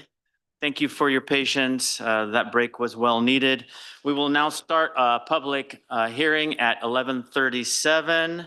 And this is in regards to the lease discussion of the lease, 200 Northwest C Street. And I appreciate everybody's patience this morning, and I appreciate those that are being polite and civil. I really do appreciate that, and I hope that continues throughout this meeting. Judging from the amount of people that are here, I want everybody to be heard. As I said in the previous meeting, I think it's important. And what I would like to do to accommodate everybody, I know we have rules here that say that everybody gets 3 minutes. I would like to extend that. If you feel the need that you need 4 minutes, you're more than welcome to use 4 minutes when we get to the public comment section. But what we're going to do right now is this is an issue that's been worked on for quite a few months. And I would like to have an update or an opportunity for Commissioner Barnett to speak to the work that he's done in regards to the negotiation of this lease. And I would also like to have a representative from the library. I believe Ms. Latsky would like to speak to that too. I'm not going to put any time limits on what you're wanting to speak to, but I would just hope you'd use your professional judgment and understand that all of our time is valuable right here, but don't feel like you're under any time constraints. So Commissioner Barnett, if you'd like to get started. All right. Thank you, Chair. Thank you, Board. Thank you, Commissioners. First off, thank you, everybody, for being here today and so concerned about this issue. And I've worked very closely with Kate Lasky, the Josephine Community Library CEO, and their council to develop a lease that is fair, sustainable, and satisfactory for both the library and the citizens of Josephine County. And I feel that we have achieved that goal. My thanks to our legal counsel, our property manager, and all who place their trust in me to help bring us to this day. The proposed lease agreement is a win-win for the community and the county. The proposed lease runs through December 31st, 2030. It's a 5-year lease at $1 a year. The Josephine Community Library will cover all operational and maintenance responsibilities, including utilities, janitorial services, landscaping, parking lot upkeep, HVAC maintenance, and both interior and exterior repairs. The agreement also includes $20,000, $424 upfront payment for a roof replacement that is much needed, and that's why we got to this conversation in the first place to try to negotiate this lease. It's also going to have a prorated cost in there for the years that they occupy the library. And that lease is publicly online. If you guys didn't get it, it is on the website. This arrangement mirrors other $1 per year leases that help foster vital community resources. And we have 5 other entities that have a $1 a year lease as well. And we place full operational responsibility on the tenant at no extra cost to you, the taxpayers. It ensures the library can continue serving residents without financial burden to the county, while the district gains long-term stability and goodwill. Again, we have currently 5 other tenants that do the $1 a lease that provide goodwill in our community, and we let them maintain it, and they do a service for you. So it's a win-win that way. And I think the library is going to be, with this lease agreement, it's going to also be the same way. It is. The term is a 5-year agreement, allowing the library district to focus on its planned new library construction in 2027. It reflects genuine collaboration between the county, the library, and the citizens of Josephine County who have shared input through letters, public meetings, and in-person discussions, and I've heard from many of you, so thank you. Despite public rumors, the library was never evicted nor given any notice to vacate. That email comes across my desk once a week. I can't be more clear how to get that message out, but I'm going to do it here. The original intent in January, on January 6th, was simply to clarify responsibility for building repairs that were superseding and accruing. That's why we wanted to get to the table, and that's why this whole thing came up. And mind you, Commissioner Smith and I 3 hours in our term, and this happened, okay? I apologize, but I have to say that, getting the information that we've gotten now, trying to work on a resolution, I think the intent of what that was got blown out of proportion. The more I look back at it, and I think Commissioner West at the time was there, and it was just simply trying to get the library and the board back together to discuss some repairs on the building. And that's what I see. Some of you may disagree, but that's here nor there. Let's work on a solution, right? But I just want to say the original intent was to simply clarify responsibility for building repairs. This lease addresses that concern in full, delivering a fair and balanced outcome for all parties for a true win-win for everybody involved. Because the library is private, it's not a county library. I just wanted to reiterate that I know a lot of you think it's in the charter, and I addressed that earlier, is here nor there. Let's forget that. Can we just work on moving forward with a good lease that's fair to everybody? Here's what I've heard. I've heard from a lot of the library folks. I love my library. I get you. I have a library card too. And then I've heard from the other ones, make them pay their fair share. I've heard that too. So the board, appointed me to help kind of bring this to the table. We're here today. We've worked very hard to make it a win-win for those people that want the library to pay their fair share and for the library to get a good deal still, to do their function.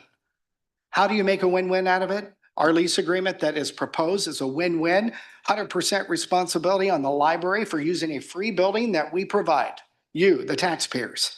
But the taxpayers don't want to pay extra. I hear you. So with this new lease agreement, if you read it, there's no cost to the taxpayers on this. None. Library gets to use this. They get to provide unity for you and the community with all the things that they provide. It's a service, right? And I think that's what you guys want. I've heard that loud and clear. Loud and clear. And let me tell you, I want this to be done.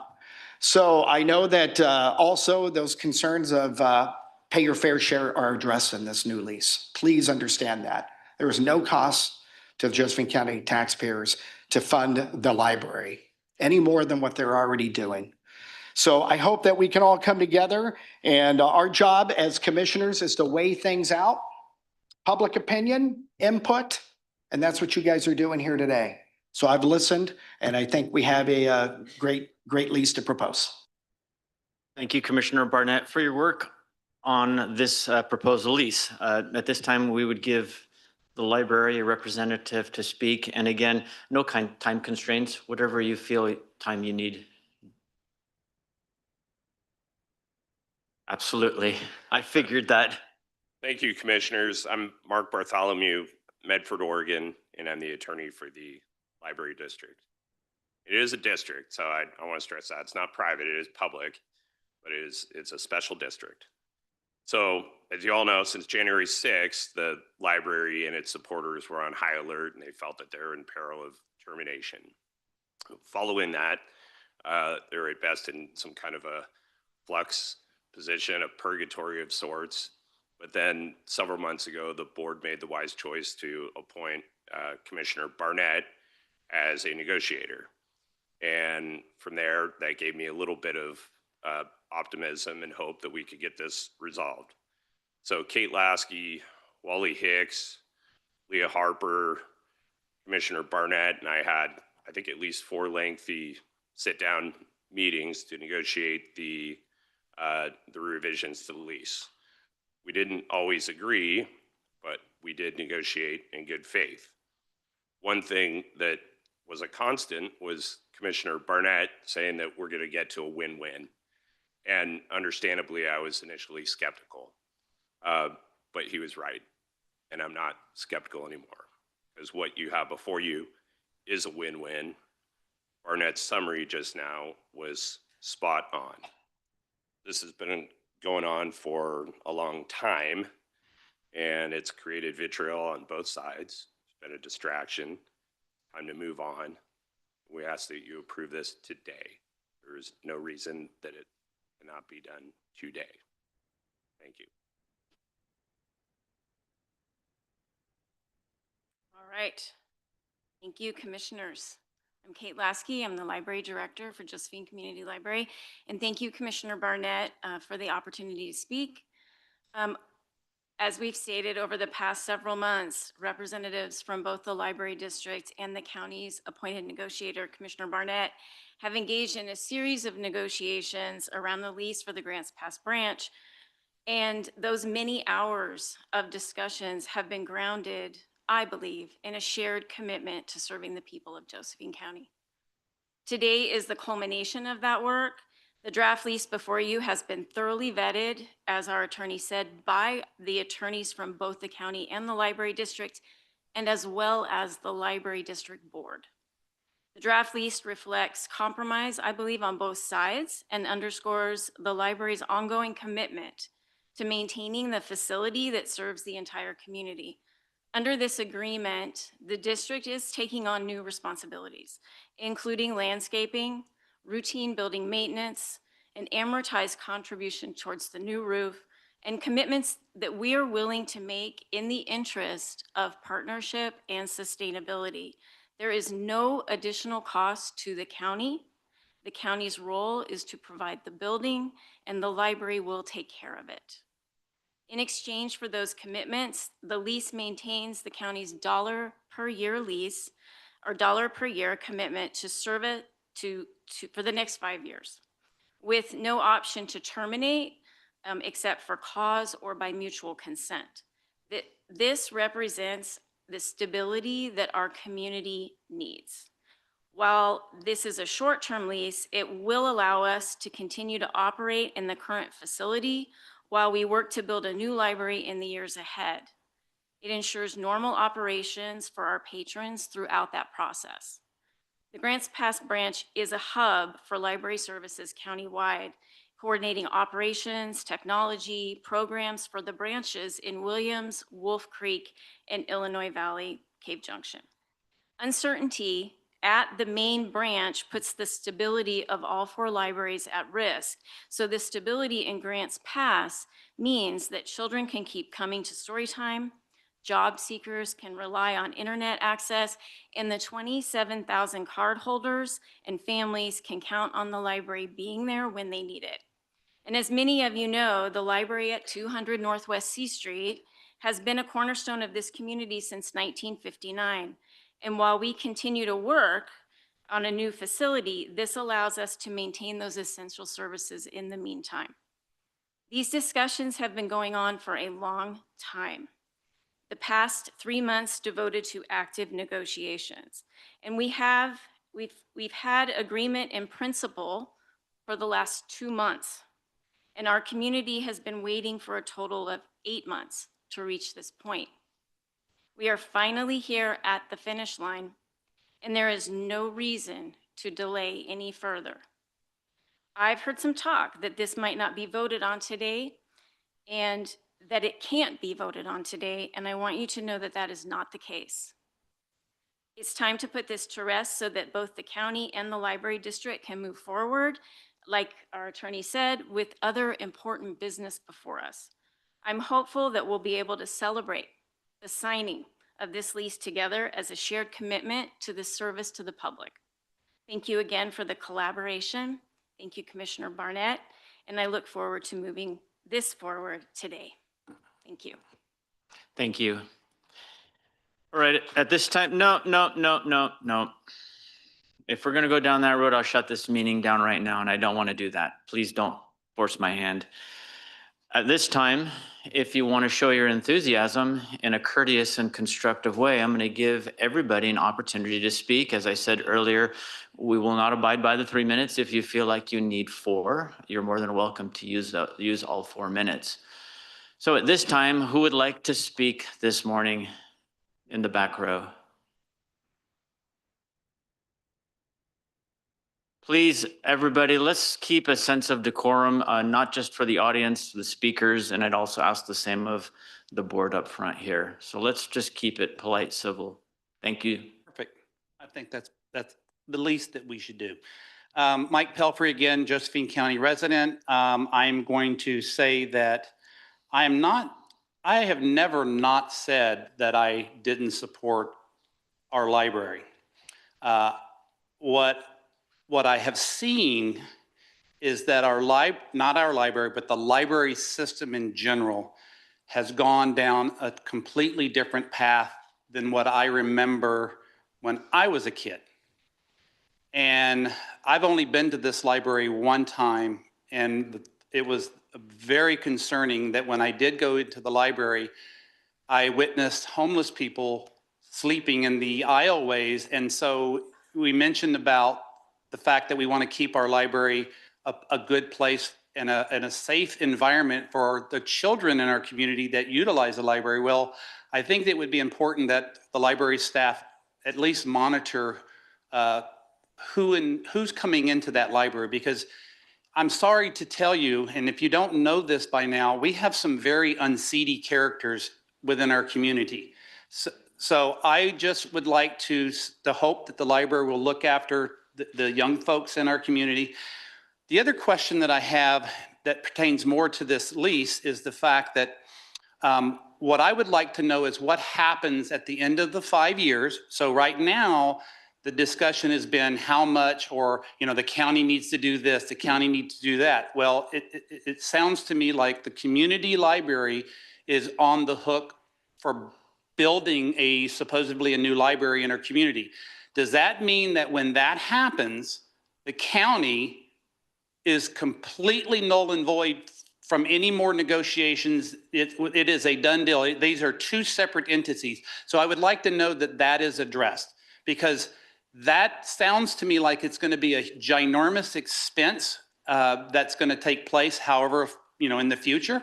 So if in fact that does take place, I want to know that we, meaning the citizens, taxpaying citizens of Grants Pass, because I think we have already enough skin in the game by being unfortunately forced to pay taxes towards the library for those especially that don't utilize it and don't find it benefits their personal situation.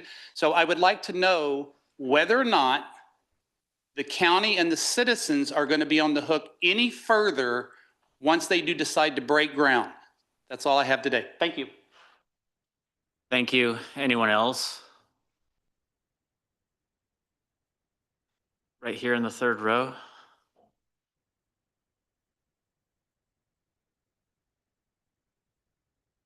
Vicki Palmerton, Grants Pass. I just am curious, if you are going to vote on it today, why we need to have public comment ahead of that. Thank you. Thank you. Against the back wall there by the projector screen.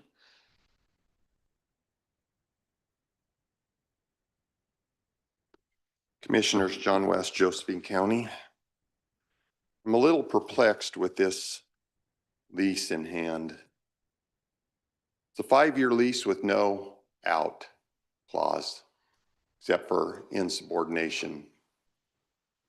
And you three work for 88,000 people in Josephine County. You're supposed to serve 88,000 people in Josephine County. That is an asset of the taxpayers of Josephine County. You're not making 1 penny of money for serving the taxpayer of Josephine County.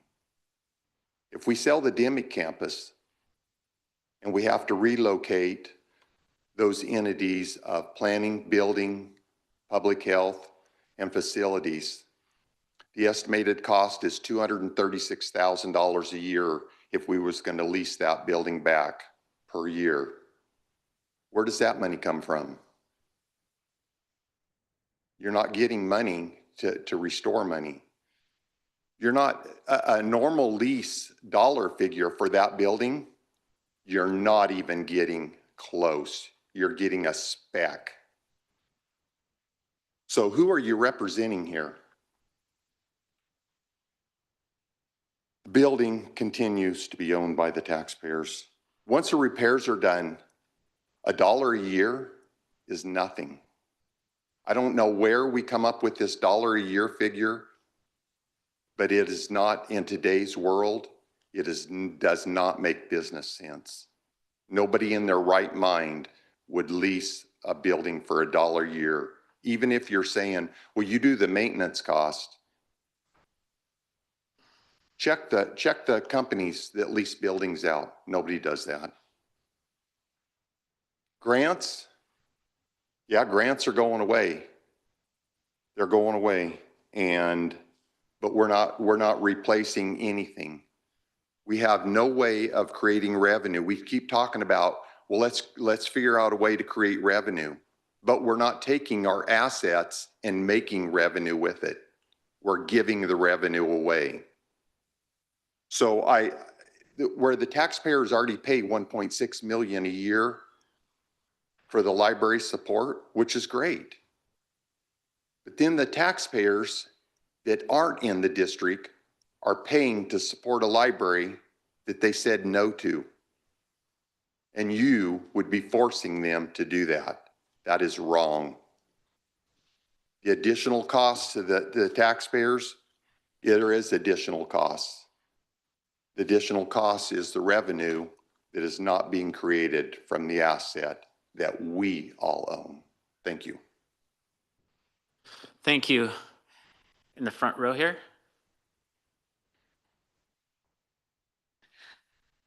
I guess it's afternoon now. Good afternoon. My name is Kathleen Ukay, resident of Grants Pass since 1972. I just want to especially acknowledge Mr. Barnett. I am so pleased at the negotiating you've done with the library, at the win-win situation that we're in. Thank you. You listened, and I thank you for that. I urge the commission to please vote on this today, and let's get this behind us and move forward, because there's a lot to do in this town. But I want to thank you. I'm very pleased that the library is happy with it, and if that's the case, I'm happy with it. So thank you, Mr. Burnett. Thank you. Over here in the second row.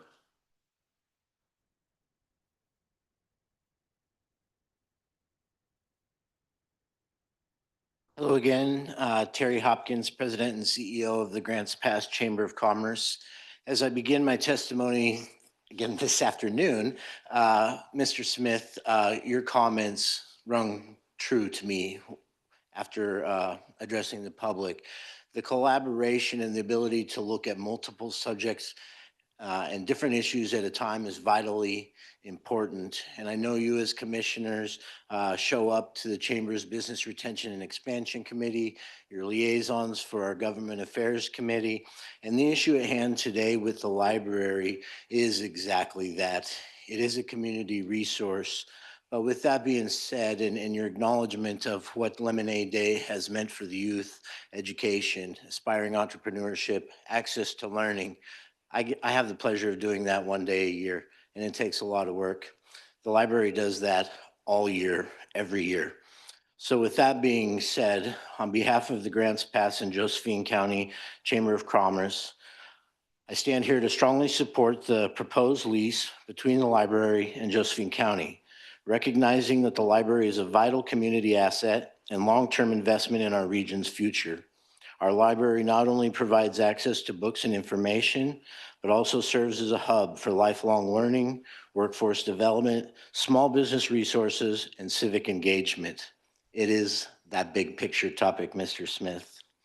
By equipping residents with skills, knowledge, and opportunity, the library helps cultivate a stronger workforce, a more informed citizens, both of which are essential to attracting employers, supporting entrepreneurship, and expanding our future tax base.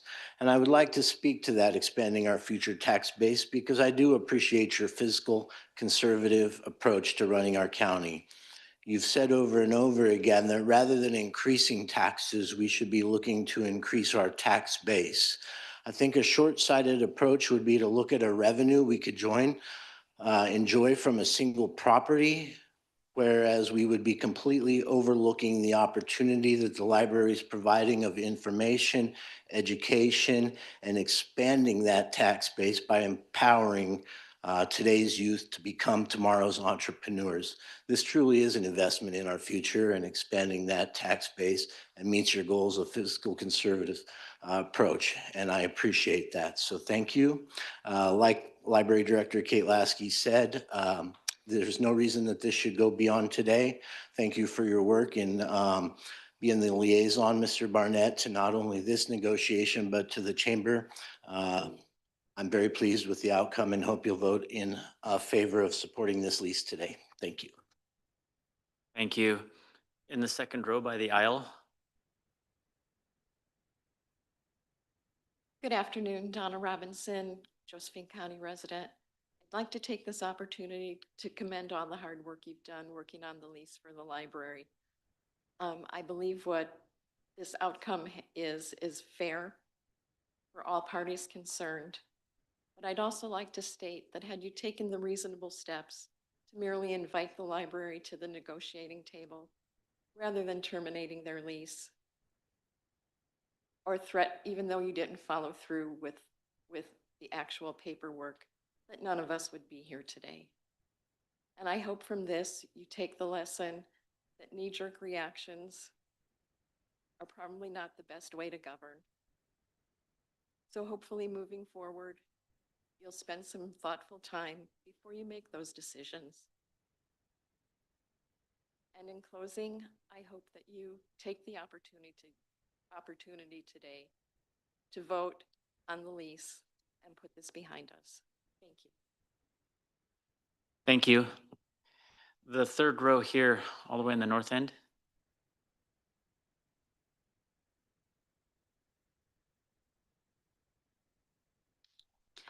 Good morning, Commissioners. I appreciate the opportunity to speak today. My name is Jennifer Roberts, and I'm the co-chair of the Grants Pass Friends of the Library.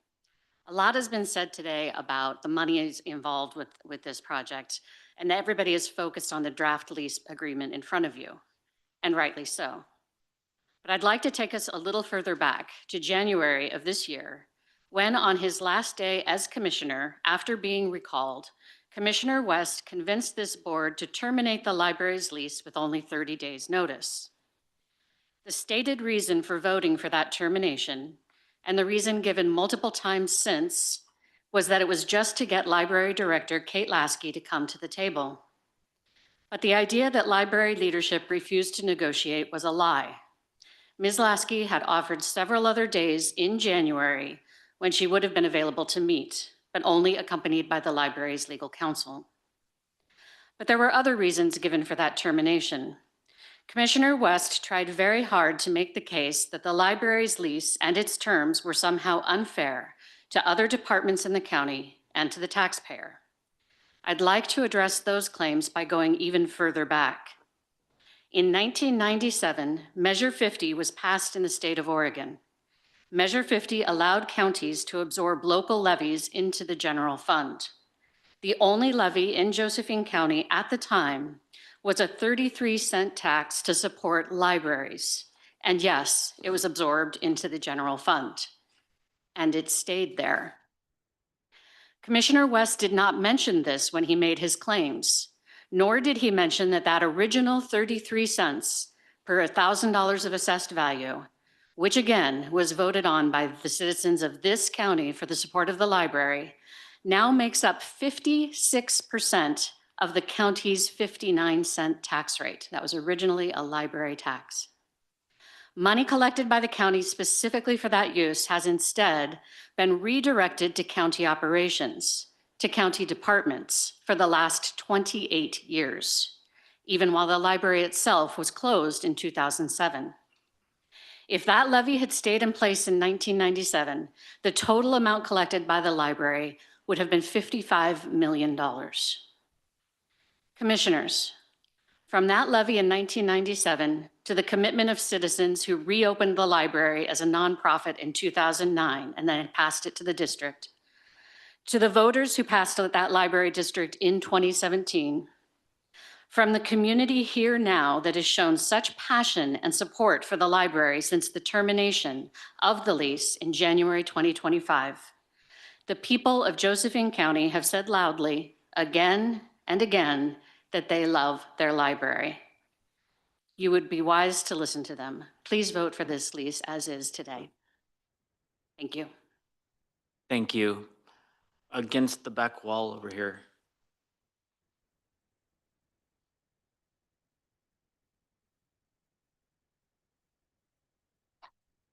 Hi, Mary Wells, Grants Pass. I wanted to thank the commissioners for the opportunity to speak. I wanted to thank Chris Barnett. You've been involved with this from the beginning, and your open-mindedness has been just excellent to watch, especially in a moment in time when politics are very often polarized. I've appreciated your open-mindedness. So what Commissioner Smith said earlier really spoke to me about, how we're all here today for the library. And I wanted to remark to that. So I learned how to register to vote at the library through a program they ran about 3 years ago. When I got my driver's license, I registered to vote. I'm now a registered independent in the state of Oregon. I won't be eligible until after November of this year because I'm 18. I drove to this meeting today and I couldn't have attended otherwise. I didn't have a way to get here without that. I got my permit and my driver's manual from the library. I read them and studied them until I could get my license. And this is not the first or last public meeting I have attended or will attend. But I'm not just here because I love my library and because it's given me so much. I'm here today because I can't vote. And even though I can't vote, I trust you. I trust you to make the community where I live a better place. I put my faith in you, and I can't speak for everyone in this room, but I think a great number of us put our faith and our trust in you to protect our community and to make it a safe and a better place. And that's why I'm here today. So I would urge the commissioners to please vote on this lease as is. I think it's a wonderful job and it's a wonderful product of months of negotiation to really serve the community. So please take the trust that I offer to you to protect my community and do what is best to serve us. Thank you. Thank you. Front row right here. Thank you. Again, my name is Chris, and as you pointed out so astutely, I am pretty new to this town, and I am here because... Welcome. I'm sorry? Welcome.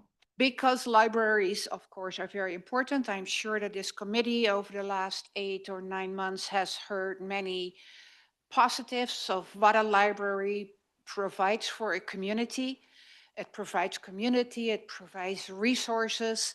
I am sad to hear that there are some people here that don't see any use for a community. I would encourage that person to actually visit a library and start reading the many resources that are available. I too want to urge you to vote on this. Obviously, the community is very passionate about this library. They were so passionate that they did vote in a 3% levy, I learned today. And so I am very happy to hear that an agreement has been reached for the common interest of this community.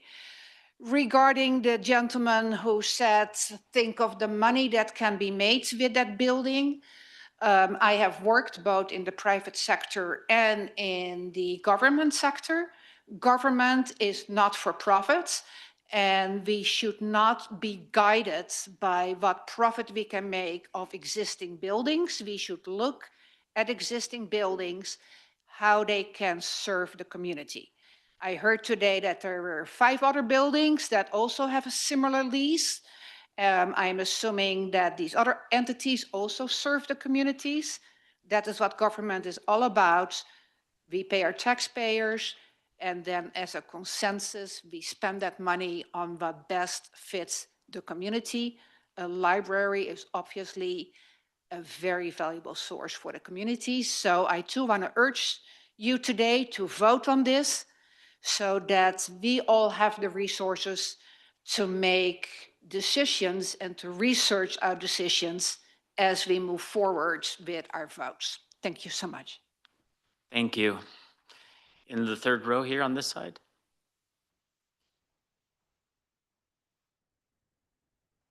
Hi, I'm Gail Potasek. I have owned property in Grants Pass for over 22 years and have been a full-time resident for the past 5 when I retired. I've worked for over 20 years for not-for-profit organizations, and I understand, and as a part of that, I negotiated contracts. Granted, I never negotiated a contract with a public entity, so I'm not exactly sure of the ins and outs. But I am sure that once you have a negotiated contract that every party agrees with, is you sign that contract and you implement it. So I also don't understand why we're having public comment and we just aren't signing the contract. I also have 2 other comments I'd like to make. And one is that libraries like school, the police, fire departments, public work departments, all of those are providing services for the public good. And they're funded through taxes from the community. I pay those taxes. The community library is a district. So in a sense, it's a government entity. It's not a private organization. So it's appropriate for them to have a $1 lease because again, that provides them a space in which they can continue to provide services for the public good. So that's the end of that comment. The next comment is about how funding gets from taxes I pay to the library. So I just want to paint a scenario for you. We just put solar on our house.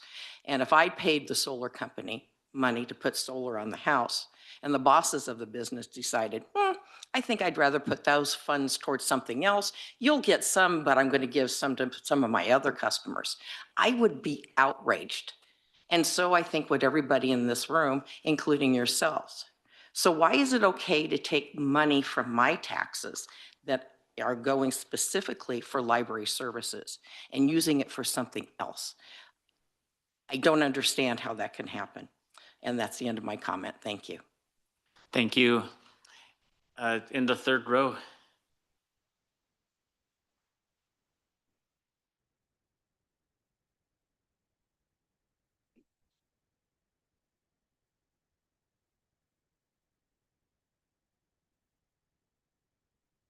Good morning again, Commissioners. Nancy Lester, Grants Pass. I'm thankful to finally, after all these weeks and months, be here after reading the proposed lease for the building at 200 C Street. The lease as written will ensure the security and stability the library needs to continue providing the Josephine County community with not only access to books and other materials, but to all the programs that I've talked about over the last few weeks. These programs reach all ages, from infants and toddlers to teens, to those employed, to those looking for work, and to those of us who are retired and love our library. The library district was approved by voters 8 years ago. And ever since then, it has managed to a balanced budget as required, even though the tax revenue it receives in November of each year only pays about 86% of its cost to run. It works hard to make up that difference, mostly by grants and donations, and by continually running understaffed. The library could not function effectively without the more than 200 volunteers working over 21,000 hours, and to them I say a heartfelt thank you. Having to pay for the exterior maintenance, the roof, and possibly an HVAC system will make achieving the balanced budget even more challenging, but I am confident that the hardworking library staff and their supporters will find a way to make it happen. This is your community working together, loving and supporting the library to make sure it serves all 88,000 people in Josephine County. So there's just one more step in the process. That's to get the lease approved by you as it's written. It's already been approved by the library board. Let's get it signed and let's make it happen today. Thank you. Thank you. Against the wall here or on the north end? Yes. Yes.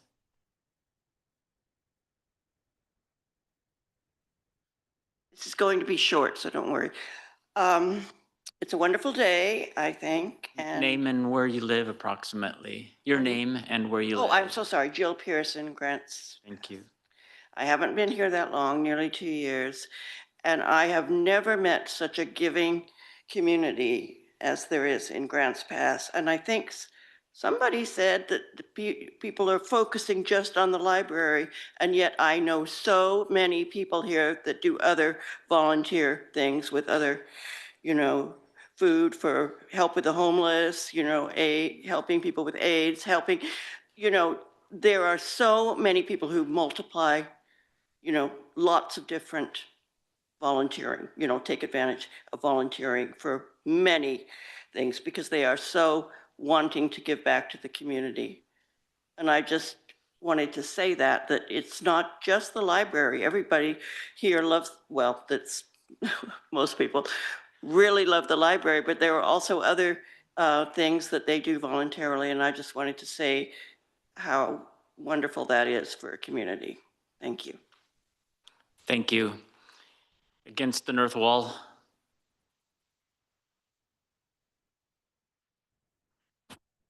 Deb Berg, Josephine County.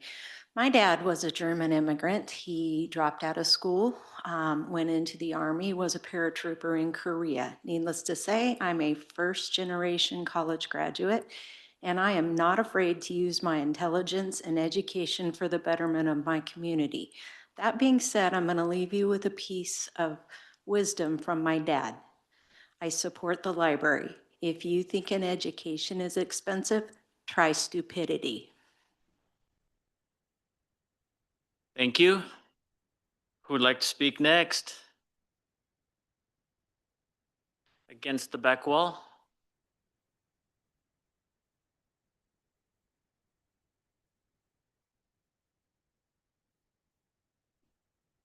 Hello, Kathy Millard, Grants Pass. I've got 5.5 pages of nonprofits here. I will submit if that's okay. I don't agree with the terms. At the time the library was set up to pay $1 a year, we were flourishing with logging here, as well as the YMCA, and I believe the fairgrounds, and you say there's 2 more, are paying only $1 a year. Times have changed. The library's coffer is quite full. I don't know if you've shared this with the city, because now it will be city revenue taken away when they go in their new location. I feel that they want the library, and that's fine. I feel that they need to pay more to be there. There's no revenue coming in. I don't understand either why people that wanted to opt out, that has been silenced. I'd like to know that too.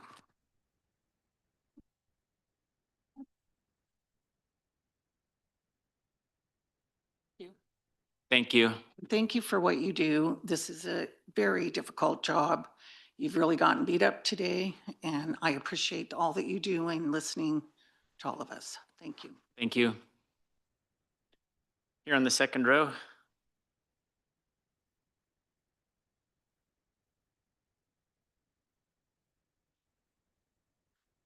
The Carnegie Library stood on the site of the jail. Your name and where you live. Oh, I'm sorry. I'm Judy Christensen, and I'm from Grants Pass. Thank you. When it was torn down to make the jail, the new library was built across the street. And it was so exciting to go in and see the new library, although I was pretty attached to that old Carnegie Library with the black and white tile floors. I was 9 years old when the library opened. It has been in this community as a center, a place for high school kids to meet up and work after school because there was no place at the school. I graduated in '68. You stay in a community because of what the center of the community is. Yeah, we have lots of centers. We have churches, we have organizations, but the library touches the greatest number of people from all walks of life and always had. My mother, we couldn't afford the books. My mother and I would go once a month and we'd each get a stack. And she would read through them. She would be horrified at the thought that the library was closed. She died when she was 62. So now that I've given my history, please support the library that is part of our community and was built for that purpose. Thank you. Thank you. Second row over here.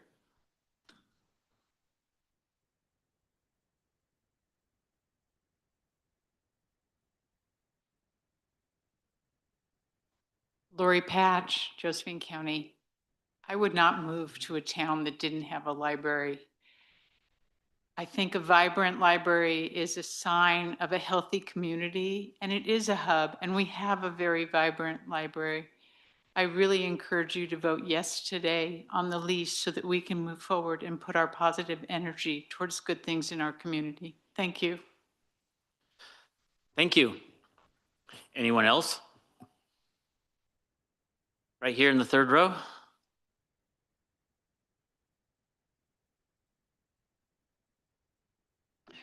Good afternoon, Commissioners. My name is Matt Spurlock in Grants Pass. I'm here today as yet another member of this community who believes in our public library.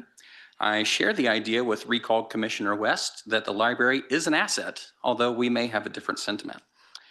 I take my 3-year-old daughter to the library often. Yesterday, I managed to drag her out of the library after nearly 2 hours of crafts and a scavenger hunt with other children. The library is one of the few true public spaces left that is open to everyone, regardless of income, politics, or circumstances. Our world is so full of microtransactions. Having a place where all the products and services are provided at no cost is an opportunity to come up for air when we are drowning in corporate greed. The Ben Bones room of the library also serves as a free public meeting space that is available for anyone to reserve multiple times per month. I happen to have the room reserved after one of the previous meetings that you have with the library board, Mr. Barnett. I know budgets are tight and priorities are many, but investing in the library, as the citizens had voted to do by levy, is one of the most cost-effective ways we can invest in our people. It prevents problems before they start, by helping kids succeed in school, by helping adults find work, and by giving the community a safe, constructive gathering space. I'd like to reiterate that had the library levy not been absorbed into the general fund in 1997, that it would have received over $50 million last year. You have undoubtedly seen the I Love My Library signs. I ask that you please vote to extend the lease, not just because of Section 14.5 of the Josephine County Charter, but because it is the right thing to do and the will of your constituents. If at the end of the lease in 2030, the board and the courts decide that the library is no longer subject to the county charter, I ask that you do a feasibility and cost study of erecting a new library and satellite branches with the same level of services. Thank you. Thank you. Anyone else? Yes, please. Hello, y'all. How are you? And how are you gentlemen today? I'm a little short, but I'll stand on my toes. Pull it down so that we can hear your name and where you live. Okay. And also remember that you're addressing the board here, not the public behind you. I beg your pardon. Okay, my name is Linda Griffiths, or Linda G, as case may be. I just want to tell you that the library is like a second home to me. I can go there, I can see friends, I can use the computers, read the magazines, and the people that come in to use our library are very wonderful. And if y'all would come in, I'd say that again to you. Thank you for letting me stand here and say anything about our library. But it's beautiful. And the people that work there, beautiful. And you guys are beautiful for listening to me. Thank you very much. Thank you. Against the back wall?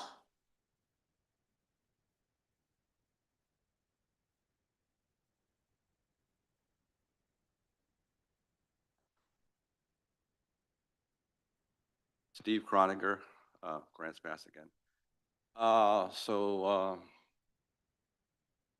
wife and I are longtime volunteers. We helped reopen the library when the library was closed. We moved here in 2007 to a county with no libraries. Anyway, so we've been a longtime volunteers and donors, and my wife's not with me right now because she had to go home and get ready to go and do her shift at the library. She does circulation. And she wanted to say, and so I'm going to speak for her. I'm going to try anyway, that for several months, there's been an uncertainty about the library because the lease was canceled. People are coming up. I mean, these are patrons, citizens of Josephine County coming up to her, and they talk freely, just like Linda did. Linda's also a volunteer. And they would mention that they were worried. In fact, some of them didn't renew their cards, or were coming in and saying, well, I don't know, should I renew my card because the library might not continue going? And that type of uncertainty is not good to people. It's not good. We do our best to explain to them, no, we're doing our best. We're for a while there was no negotiation, but once the negotiation started, we were able to say positive things about the commissioners and getting together and working out some kind of compromise so that we could be assured that our library will always be here. And so I really appreciate the work that Commissioner Barnett and also on our side, Kate and all the lawyers got involved and figured out a way to make it happen. And I mean, that's a lot of work, a lot of stuff that had to go on for you to figure out something that works for everyone. And I do see it's a win-win situation. I was one of those ones. It's like, what? We have to help with maintenance and all that stuff. But I see how it makes sense. It really does make sense. So I'm going to urge you, for myself and my wife, that you do vote to approve this new lease agreement. And let's all be really positive, walking around, big smiles on our faces. Thank you so much. Thank you, sir. Near the back here on the south side, yeah. Looks like, yep.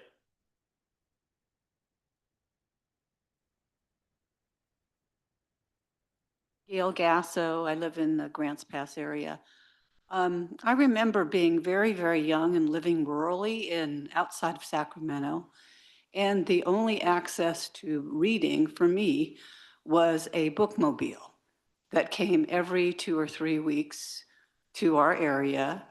And I was thrilled to run up to it, grab 3 or 4 books to hold me over for the next time it came. And that fueled my love for reading. I cannot see myself living in a community that did not have a library to go to grab books, because I can't afford to buy books, honestly. I'm on a fixed income. But I remember falling in love with reading when I was very young.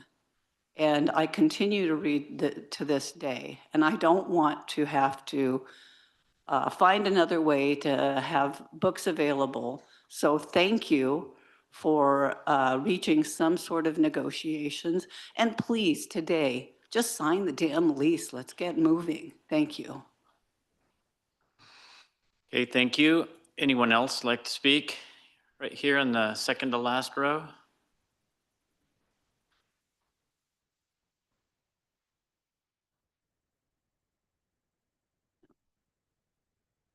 I'm Larry Arthur, and I live in Grants Pass. I got my library card from the Carnegie Library here in 1944 and used it a lot. we didn't have the money to, to buy a lot of things. And there wasn't a whole lot available at that point during the war. That library has served the community very well for a long time. And not only the children need it, but all the adults who have to change jobs and learn about new things, as well as us retirees who again are back on limited incomes and can use those facilities. I'm looking forward to their having more space and being able to provide more things like lending libraries for things that we need occasionally to use one time and don't have to buy if we can get it from the library. It doesn't have to be restricted to what libraries always were. They can develop and will develop if we give them the opportunity to help us live our daily lives much easier and much more affordably.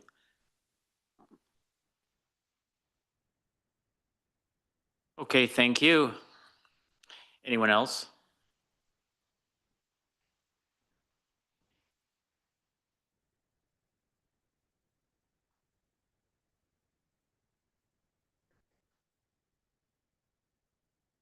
I'm Suzanne Harmony, and I live in Grants Pass in the county. We didn't live in the district, but we were the first people to opt in. And I proudly wear that badge that my husband and I saw that libraries were an incredibly important part of this community and that funding needed to be permanent. Not only does it come out of my taxes, but I also give monthly to the foundation. I volunteer 2 afternoons a week in the children's department. I'm a retired kindergarten teacher. And one of the things that I get to do as a volunteer in the children's department is to train the volunteens. Are you aware of the fact that we have teen volunteers in our library? Do you know that we have teens that volunteer? And I get to train them, and they're wonderful. We needn't worry about this generation coming up. They're terrific kids. They're smart, they're eager to learn, and they have a volunteer's heart. And please sign the lease today. Thank you. Anyone else? Okay, seeing no more comments, I'll bring it back to the board. At this time, I would like to point out the time of day. It is 12:34. My thoughts at this point in time are that this board would need to deliberate this to some extent. I don't know if my colleagues here have any commitments, but I do have a 1 o'clock commitment today. I don't believe that there'll be ample time to discuss this. And I would like to entertain to table this hearing until next weekly business session where we can finish this. My reasons are because of the time of day today, as well as the consensus of one party's desire to push this to the finish line. And my calculations show that we have 139 days to the end of the year, and I'm not saying that we need to use any more than we would need to, but I think it's reasonable for us to continue this meeting until the next weekly business session. What are the board's thoughts? Without objection. We need a motion a motion to continue the meeting. I'll make a motion to continue the meeting. Okay, we have a motion. I'll second that motion. No, wait a second. I want to get this done today. Okay. All right, we're gonna put an end to the meeting right now. Okay, that's it. You guys are being very disrespectful of this process. You guys are all mature adults. Okay, that's it. This meeting is now adjourned. It is 12:36. Thank you.